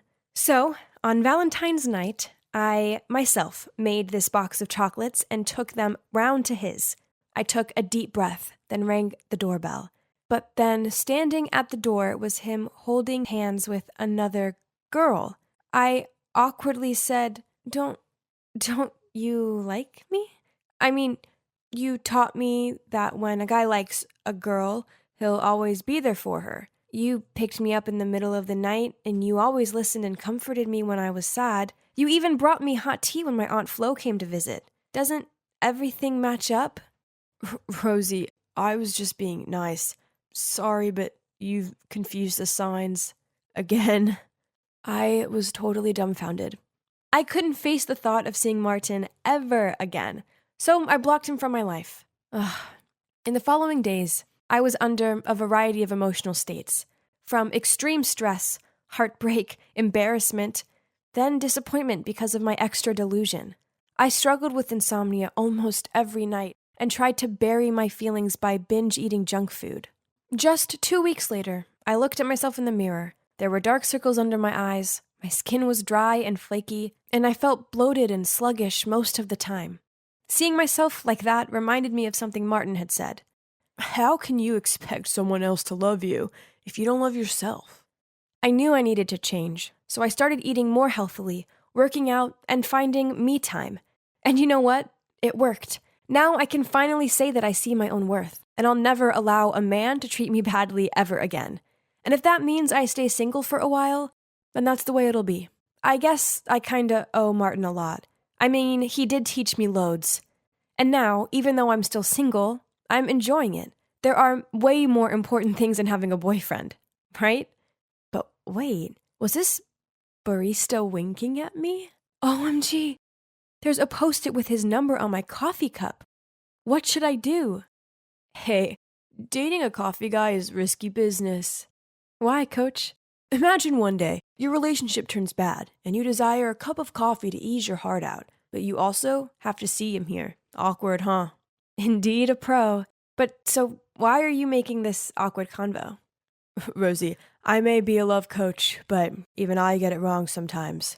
When it comes to my heart, all theories are nonsense. Please, you show me how to love naturally. Well, as you can see, I'm dating my dating coach. But now, our love doesn't apply to any cliches. Instead, we just do us, and we're both happier than ever. If you're in a dating slump, then don't worry. Just let love happen when it happens, and follow. Hey, I'm Connor, and I'm currently taking a well-deserved break from studying to hang out with my friends. I go to college at the Georgia Institute of Tech, and I'm sure to be a top-notch architect one day soon. Now I just have one thing to deal with, then I can properly enjoy my night off. Oh, here she is. Connor, I can't do this anymore. I don't want to hurt you, but sorry. We should stop seeing each other. Well, every ending is a new beginning. Cheers. I was the master of getting girlfriends I'm tired of to break up with me. It was great, as this way no one could ever accuse me of being a bad boy. What to do now? I reluctantly had to find a new challenge then. Oh, I'm sorry. I was just going to turn this in. That's okay. Just trying to find one more paper. What's your name? I'm Connor. Hi. Her sparkling eyes, her shiny hair, her soft hands. But why was suddenly some nerd dragging me away from the hot girl and into a corner? Before I could ask him what was going on, he started waving a photo of this girl in my face. So it turns out this dude is called Patrick, and the girl in the photo is Paige, his girlfriend. Their parents are both influential sorts and organize their whole engagement. Sounds great, right? I mean, she's pretty cute. But no, he wanted me to find a way to make Paige break up with them. I've heard a lot about you. I need your help. I can't do this myself. Huh? Sure, I get it. A real man will never be the one to break up first. I might be able to help, but first, let's see what kind of person she is. The conversation started to become super serious. From the sound of it, this Paige girl was a genuine good-natured girl with a vulnerable side. So this needed to be handled with extra care, so that there wouldn't be any awkward family provocations from my clients. Perhaps... Nah, this way wouldn't work. Neither would that way. I was about to give up when suddenly Patrick stacked a pack of money, approximately $1,000 on the table. Help me, then it's all yours. Whoa, that was a lot of money to me. It would get me the magnificent PS5 of my dreams.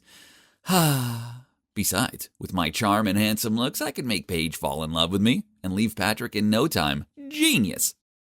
My debut had to be spectacular, so I looked online and hired some people pretending to be thugs to block Paige's path. Then I'd waltz in and rescue her. The plan was all set, so I leisurely walked to the rendezvous spot, but oh no! Who knew those guys were real thugs? They threatened us, asked us to hand over all our belongings, then forced us to go to some abandoned warehouse. Oh my God! The $1,000 was so not worth losing my life for. Yes, I was somewhat afraid, but my flirtatious instinct kicked in, and I turned to Paige and started talking to her. Oh man, she's super sweet. And I noticed that when she talks about something that interests her, she crinkles her nose. She's so cute, but most of all, she's really smart. Why, you ask? Because just an hour later, the cops showed up and arrested the thugs. Turns out, before Paige handed over her belongings, she quickly texted the thug's license plate to a friend and asked her to call the cops. Phew! And, luckily for me, thanks to this destiny meeting, I got a little more information about her and learned that Paige was planning to learn Spanish to major in tourism there. But there's one more important thing. That is, I think I have a crush on her. She's not like any other girl I've met before. I want to win her heart, truly, not just because of the plan. It will be the best of both worlds. Patrick gets to be free of Paige as requested, but she won't end up a lovelorn girl because she'll have a new handsome boyfriend by her side. Yep, that'll be me. There was just one problem. In all the commotion of the day, I'd forgotten to ask Paige for her number. Oops. I had asked Patrick for it and then texted her, but sadly didn't receive a response. I needed to be smart about this, so I decided to pretend to be a Spanish tutor. Yeah, I can't speak Spanish, but with my charm, that's no big deal, right? I created a flashy profile and told Patrick to pretend to surf and accidentally find me. Then show Paige. And so, ding! Hola, yo soy Professor Connor. But wait, sheesh! If only I'd studied Spanish harder in high school, and now the extent of my Spanish were just a few words I'd picked up from binge-watching Money Heist. So I just copied down Spanish lessons off YouTube and taught these to Paige. I don't know if it's because of my teaching skills or my charisma, but Paige seemed to think I was legit. However, my flirting tricks weren't going so well. I knew she liked me. I mean, who wouldn't like me? Besides, she gave me these cute looks and laughed at my jokes. Our chemistry was undeniable. So when I reached over and placed my hand on top of hers, I felt sparks fly. But then she gave me this awkward look and moved her hand away. She liked me, right? So why was she acting like this? I never failed at flirting. Feeling frustrated, I was trudging my way up the street when, was that Patrick happily holding hands with a girl? I recognized the long hair. It was Paige. Ugh, why can't she drop her lousy boyfriend already? And why won't she date me instead? I was about to leave, but the more I thought about it, the more resentful I became. So I bribed a little boy to run up to Paige and say, "Why aren't you with Connor, you cheater?" Mean, huh? But Patrick would be pleased as he now had a legitimate excuse to break up with her anyway. But when the girl turned around, I realized that she wasn't Paige. The poor girl looked completely dumbfounded. Patrick started yelling at her and pulling on her arm so hard she almost fell over. Where's the nerd Patrick? And that wasn't cool at all. Then he raised his hand to hit her, but I zoomed in front of him. "Stop! No reason to hit a woman, bro!" Patrick immediately grabbed my collar. "You dare play tricks with my Becky, huh?" Seeing that, the shocked girl quickly ran away. No, I thought it was Paige, so I hired the boy just to give you an excuse to break up with her. Calm down, bro." Patrick reassessed the situation, then he cleared his throat and said, "Oh, well, I was bored of Becky anyway, thanks." I was still shocked by this jerky side of Patrick when he immediately said, "By the way, you can stop the plan with Paige. I decided I like her now. Lately, she's been so full of life and less clingy." He told me he would still pay me, then he hopped into a taxi. Ugh, that's the version of Paige when she's with me. I gave her that zest of life, you jerk. Whatever. From this day forth, he was no longer my client, and I didn't want his stupid money. It was time I told Paige what Patrick was really like, so I arranged to meet her in a cafe and told her everything. But when she got over the initial shock, she snapped at me. "I know this is all part of your twisted fabrication. I mean, you lied about speaking Spanish, and now you're just making up stories to break Patrick and me up." Then she threw my textbook back at me and stormed off. Oh man, that Patrick is such a slimeball. But I couldn't blame her for believing him over me. I'd seen firsthand how much of a wolf in sheep's clothing he was. I tried to find proof to show Paige, but that jerk sure covered his tracks. His whole nerdy bookworm facade was flawless. And he was still this sluggish nerd, wobbly clutching the bus handle to go to school every day. Ugh, what a con man. Just you wait, Patrick. It's time the world saw your true face. With such determination, I continued to spy on him around town. Then one time, like every other day, I was on duty when a group stopped me, accompanied by Patrick pointing at me. "Here's our sandbag." Uh-oh, looks like I was busted.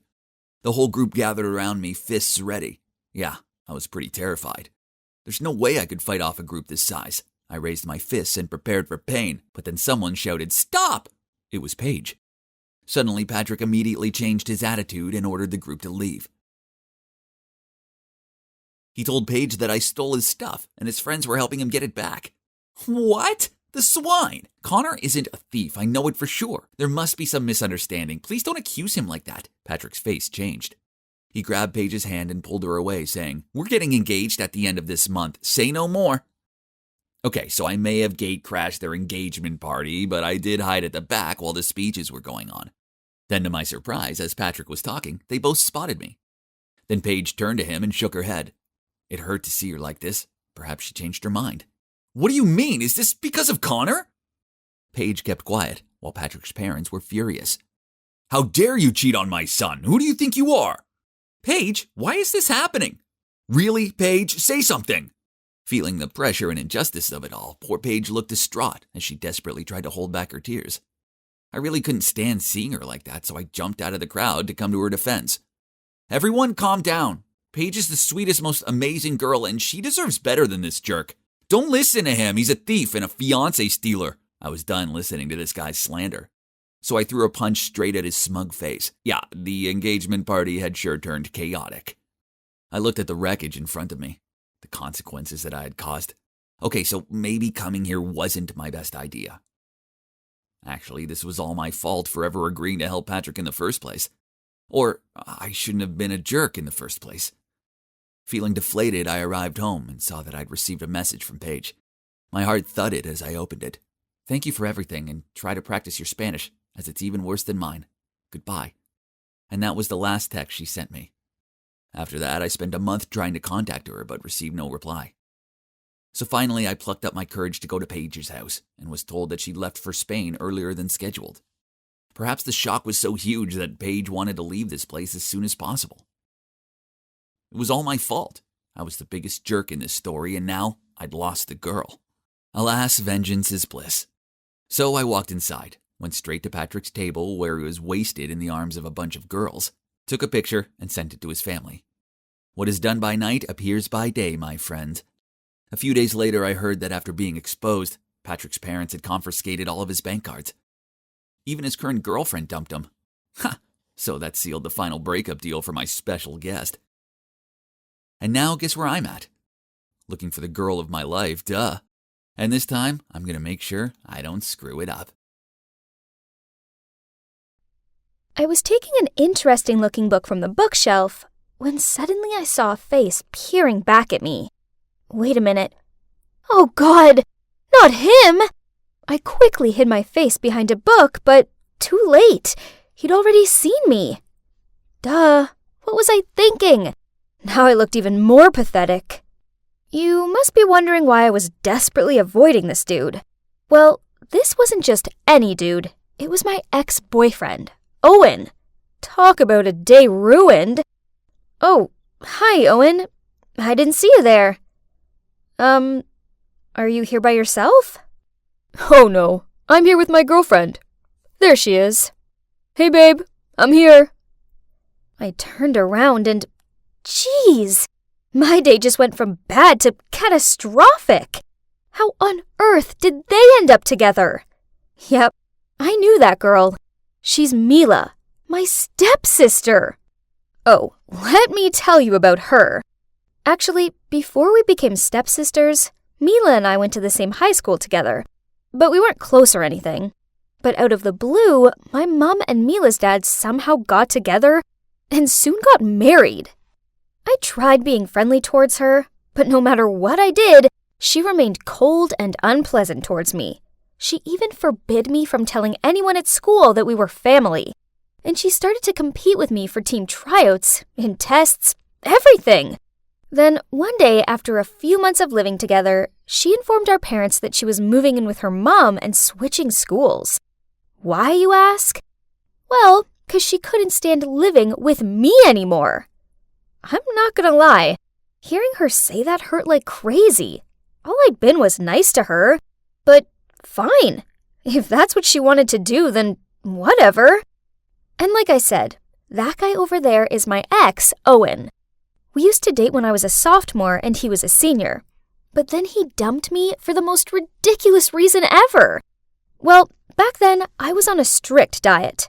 Every time we went out for some food, I would order a depressing-looking salad, and Owen would order a delicious hamburger with fries on the side. So I always snuck a fry or two from his plate, and a couple of bites out of his burger. But I mean, sharing is something totally normal in a relationship, right? But, well, Owen didn't think so. So just like that, he ended things with me, then went away to college. But now he was back in town for summer break, and he was dating my stepsister. Ugh! Oh, hey Amy. Long time no see. Oh yeah, I hope you don't mind, but I'm with Owen now. Ugh! I hate her sarcasm! And did she have to latch onto his arm and stroke his hair? What about you, Amy? Are you seeing anyone at the moment? There was no way I was going to tell them I was single. That would be so embarrassing. So I flipped my hair, then started bragging about my awesome older boyfriend. A mature guy who has the face of a movie star and the body of a Calvin Klein model. Wrinkles started to form between Mila's eyebrows. In your face? But then Owen suddenly said, Great! How about a double date tomorrow night? What? Great idea, babe! I want to meet the lucky guy who stole my sister's heart. My God, they weren't joking. Ugh! I had no other choice but to agree. Darn it. Where was I going to find a handsome older guy by tomorrow? Amy, are you trying to wear away that table? Oops. I'd been so preoccupied with my dating dilemma, I hadn't realized I'd been cleaning the same table for 20 minutes. Hey, but wait. I took a closer look at my manager's face. Jake is handsome, older than me, and he's single. My God, I'd found my fake boyfriend. Now I just needed to persuade him. But he's way too serious to help with this stupid situation. I did know he was on the search for his perfect girlfriend, as I'd overheard him complaining about the disastrous dates he's been on. Cue my perfect plan. After we closed the coffee shop, I volunteered to clean up so I had an excuse to stay late with Jake. Hey Jake. My boyfriend Owen has an intelligent, gorgeous-looking sister who I want to introduce you to. At first he wasn't interested, so I showed him Mila's prettiest picture. Holy moly! That's his sister? Jeez, why so surprised? Mila is not that beautiful. Whatever, at least I had his attention. I asked him if he wanted to go on a double date, and he immediately agreed. Yes, jackpot! So my plan worked. But the only issue was that my fake boyfriend thinks he was on a date with Mila, and that I was with Owen, when in reality they were actually both together. But no worries, I could pull this off. Right? So for our double date, we all went bowling. Jake took an instant liking to Mila and tried to impress her with his bowling skills. Me, on the other hand, sucked at bowling and got constantly teased by Owen. So when it was his turn and he misjudged his throw and threw the ball straight in the gutter, I had loads of fun teasing him back. To be honest, I was enjoying hanging out with him. And please, don't get me started with his looks. He's definitely grown more handsome with time. Suddenly, it was my turn again, and Owen was asking me if I wanted him to show me how to throw a bowling ball correctly. I timidly said yes. So he stood behind me, touched my hand, and showed me. Oh my God, my whole body was heating up, and I could feel that Owen was blushing too. Hang on, I think I still have feelings for him. Mila didn't deserve him. He should be with me. Overall, the double date was a big success. Jake didn't suspect a thing. And not only that, but he also helped keep Mila away from Owen so that I had a chance to win him back. But then a few days later, Jake told me that he really liked Mila and asked me if I could set them up on a date, but this time only the two of them. What? He actually liked Mila? Of course, I couldn't set them up. It was impossible, because Mila was with Owen. So, reluctantly, I suggested another double date. He agreed, but this time he insisted that we went out for a romantic dinner. Fine. Everything was okay at first, but then Owen placed his arm around Mila while she fed him some of her mashed potatoes. I glanced over at Jake and saw the dumbfounded look on his face. I needed to separate them quickly, so I asked Mila to come to the bathroom with me. Oh, Owen is such a great guy. He's so thoughtful, and he always treats me like a princess. Ugh, she's so annoying. Well, enjoy him while you can, 'cause he would soon be mine again. When I walked out of the bathroom, Jake ran over to me and dragged me into a corner. Owen and Mila are really strange, don't you think? Are you hiding something from me? What? I would never. They're just close siblings, that's all. Oh, and by the way, I talked to Mila in the bathroom, and she thinks you're a great guy. Of course, That was a big fat lie. If I was Pinocchio, my nose would be as long as an entire baseball bat. But at least Jake was buying it, 'cause he looked so thrilled. We went back to the table and continued this so awkward dinner. Suddenly, Owen and Mila started calling each other Buttercup, Cutie Pie, and other disgusting nicknames. Jake and I just sat there with super awkward faces. Hey, Mila, you and Owen seem to be pretty close. Have you always been this way? Of course. We just can't get enough of each other, can we, sweet stuff? She looked at Owen with dreamy eyes and kissed him on the cheek. Yes, on the freaking cheek! I looked over to Jake and, yep, he looked so horrified, but maybe he hadn't figured out they aren't siblings. Ugh, who am I kidding? Of course he'd figured it out. After the double date, he yelled at me for tricking him. I explained to him that I really like Owen and that I was trying to win him back. What about you? Do you like Mila? Jake silently thought for a minute, then nodded. He really likes Mila a lot. So I suggested that we should team up to break the couple up. And Jake agreed. I told Jake that Mila is into photography and also has professional equipment. So he messaged her asking if she could take photos of the coffee shop for his online page. And Mila said yes. While that was going on, I turned into a complete creep and followed Owen just so I could accidentally bump into him at the bakery. Then we had some croissants and talked about the old days. I thought it would be fun spending a whole day with Owen, but no. On the contrary, it soon began to get boring. Kinda annoying even. Turns out, his personality hadn't changed at all. He kept his food out of biting distance of me and still told the lamest jokes. Listen to this. What do you call a sad coffee? A depresso. Now I regret buying him that coffee. Maybe I should reconsider this. I mean, do I really want this boring guy back? Then he told me he was planning a special surprise for Mila, and he wanted to discuss it with me over dinner at his place. When I was in the kitchen helping him to cook, he suddenly lunged forward and tried to kiss me. Huh? What? I was so startled that I threw some carrots in his face. Oh my God. My plan actually worked and Owen had fallen for me. What about Mila? I thought this whole meeting was about a surprise for her. And that was when Owen came clean to me. He had no surprise planned for Mila.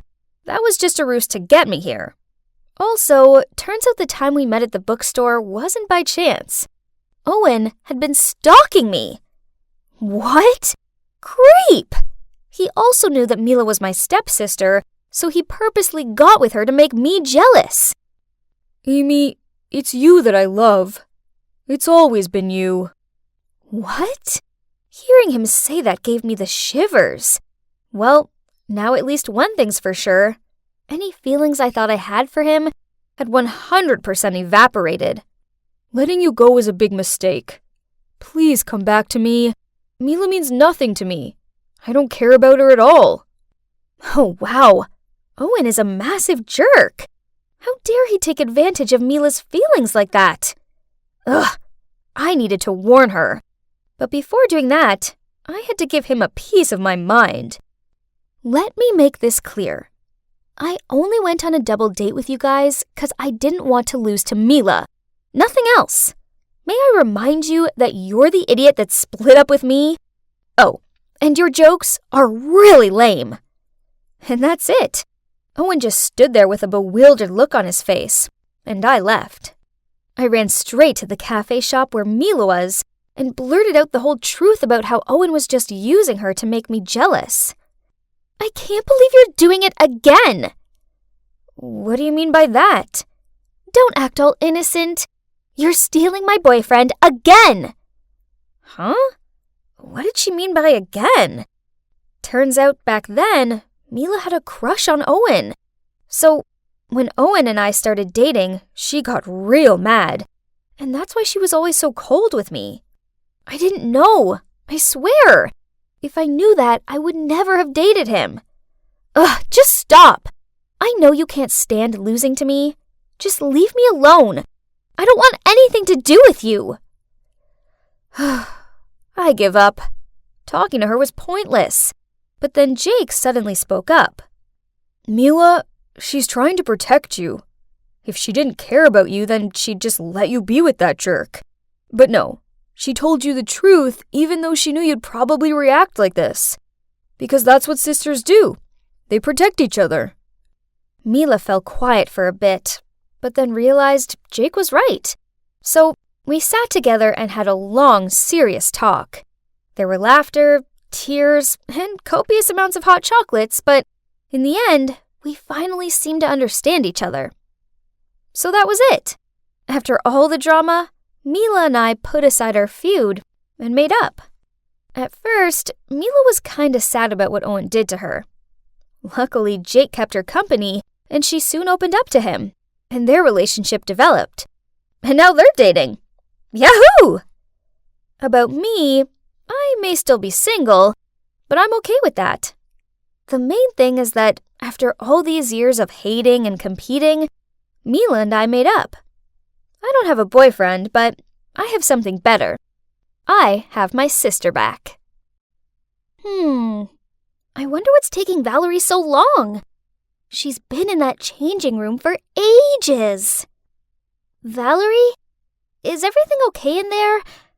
Don't force it if it doesn't fit. No, this is the last dress in store. I just need to breathe in for a bit longer. So? It's beautiful, isn't it? Valerie spun around. Then suddenly, yep, trying to squeeze into a dress 2 sizes too small for her, then it'd split. The giggles around us started. Valerie blushed, hurriedly paid for the dress, and pulled me out of the shop. Why am I so fat? Ugh! I just want to feel pretty on my date. If I was skinny like you, I wouldn't have this problem. Poof! You know, it's not as easy as you think being thin. Yep, you heard me right. Being thin has its downsides. First of all, fashion. My nightmare. I have to wear an extra small size, and the clothes still hang off me. Actually, most of my clothes are from kids' stores, so I feel so untrendy. Then in winter, I have to wear tons of layers just so I don't freeze to death. And in the summer, I can't wear cute clothes as I look like a coat hanger. Not only that, because I'm so skinny, people often ask me to do nonsense stuff.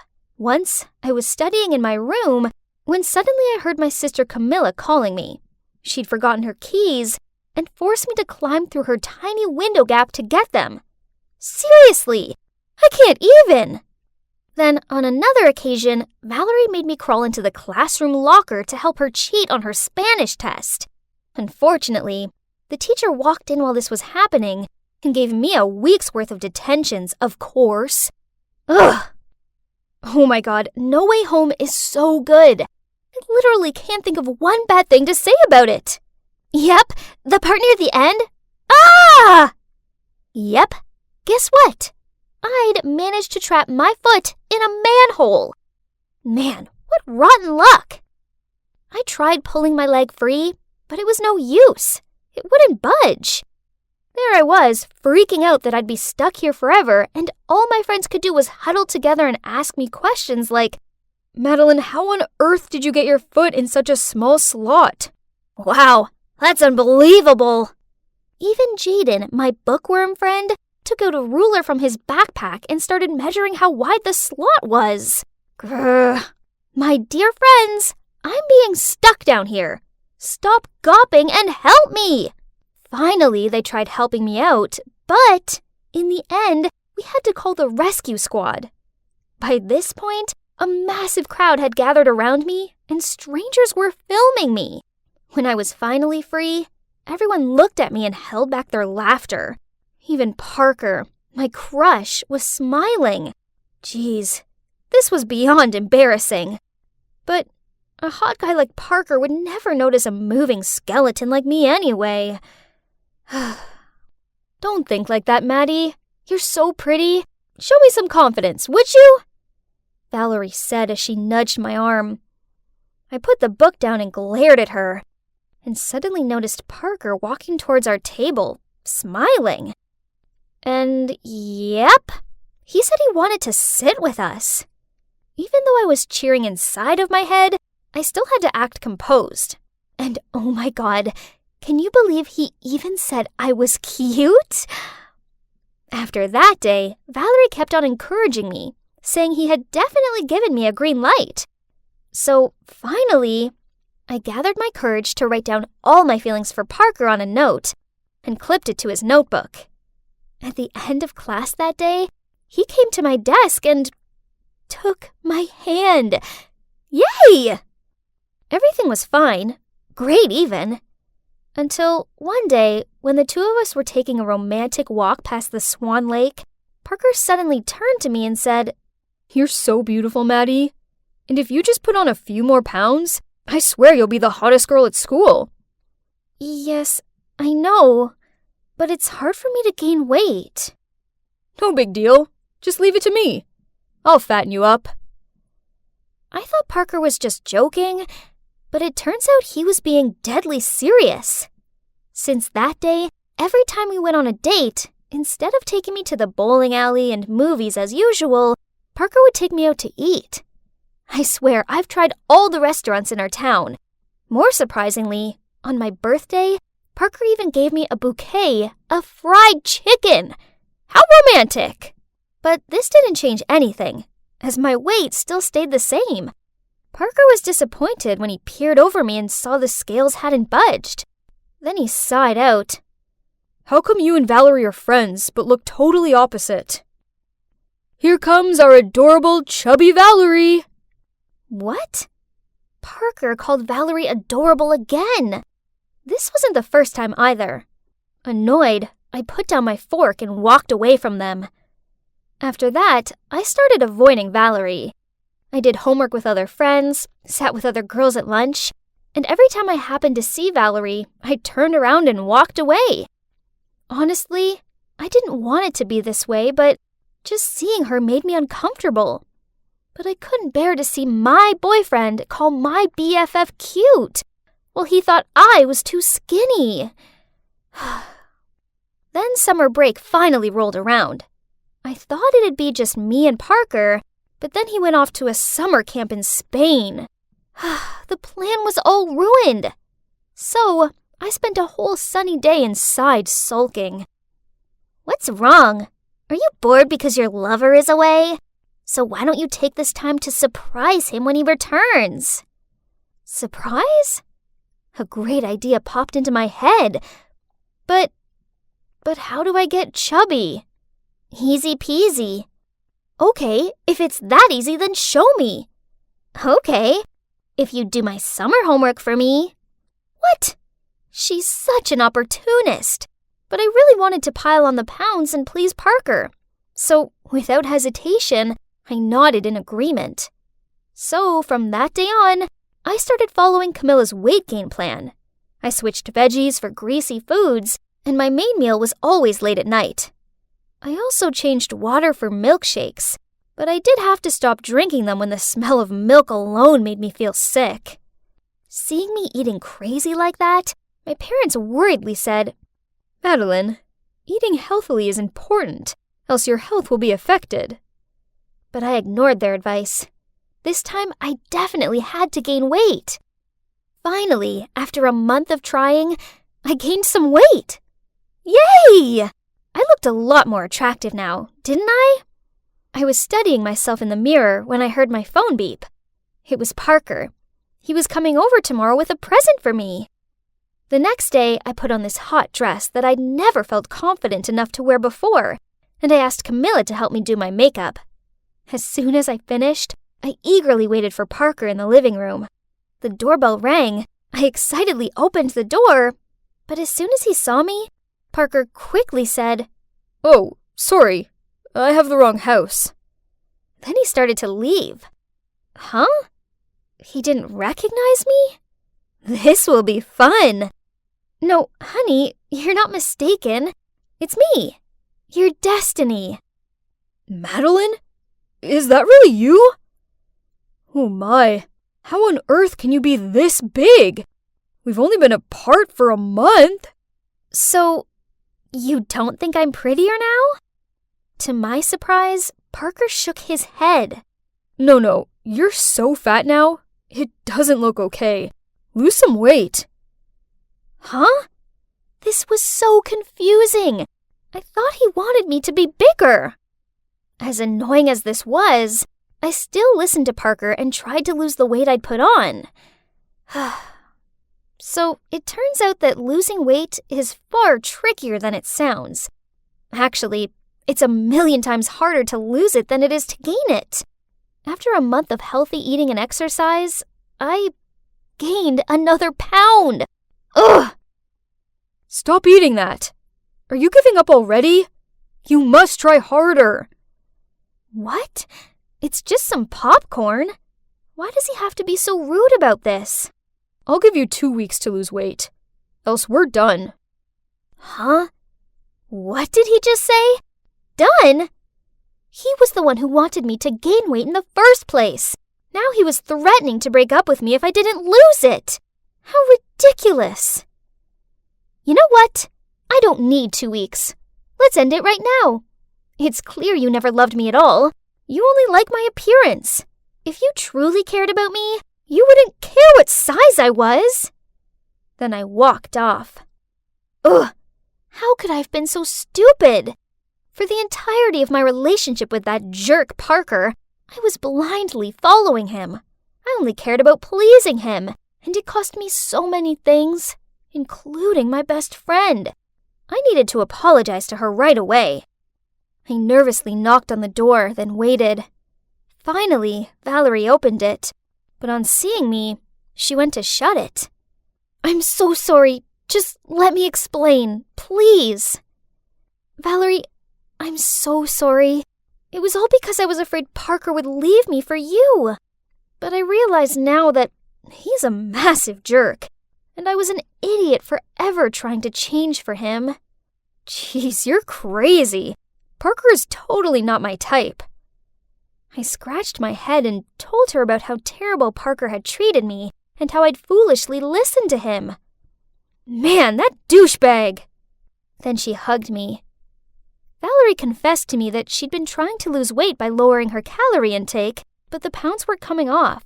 And worse still, she felt weak and tired all the time. I nodded in agreement with her. So, from then on, Valerie and I made a promise to love ourselves, regardless of what size we were, and to never let anyone try and change us. And look, that's Walker and Joel, our awesome boyfriends who love us just the way we are. And you know what? It feels so good not caring what other people think. So, don't ever let idiots put you down. 'Cause when you allow yourself to just be you, then you can finally realize just how beautiful you truly are.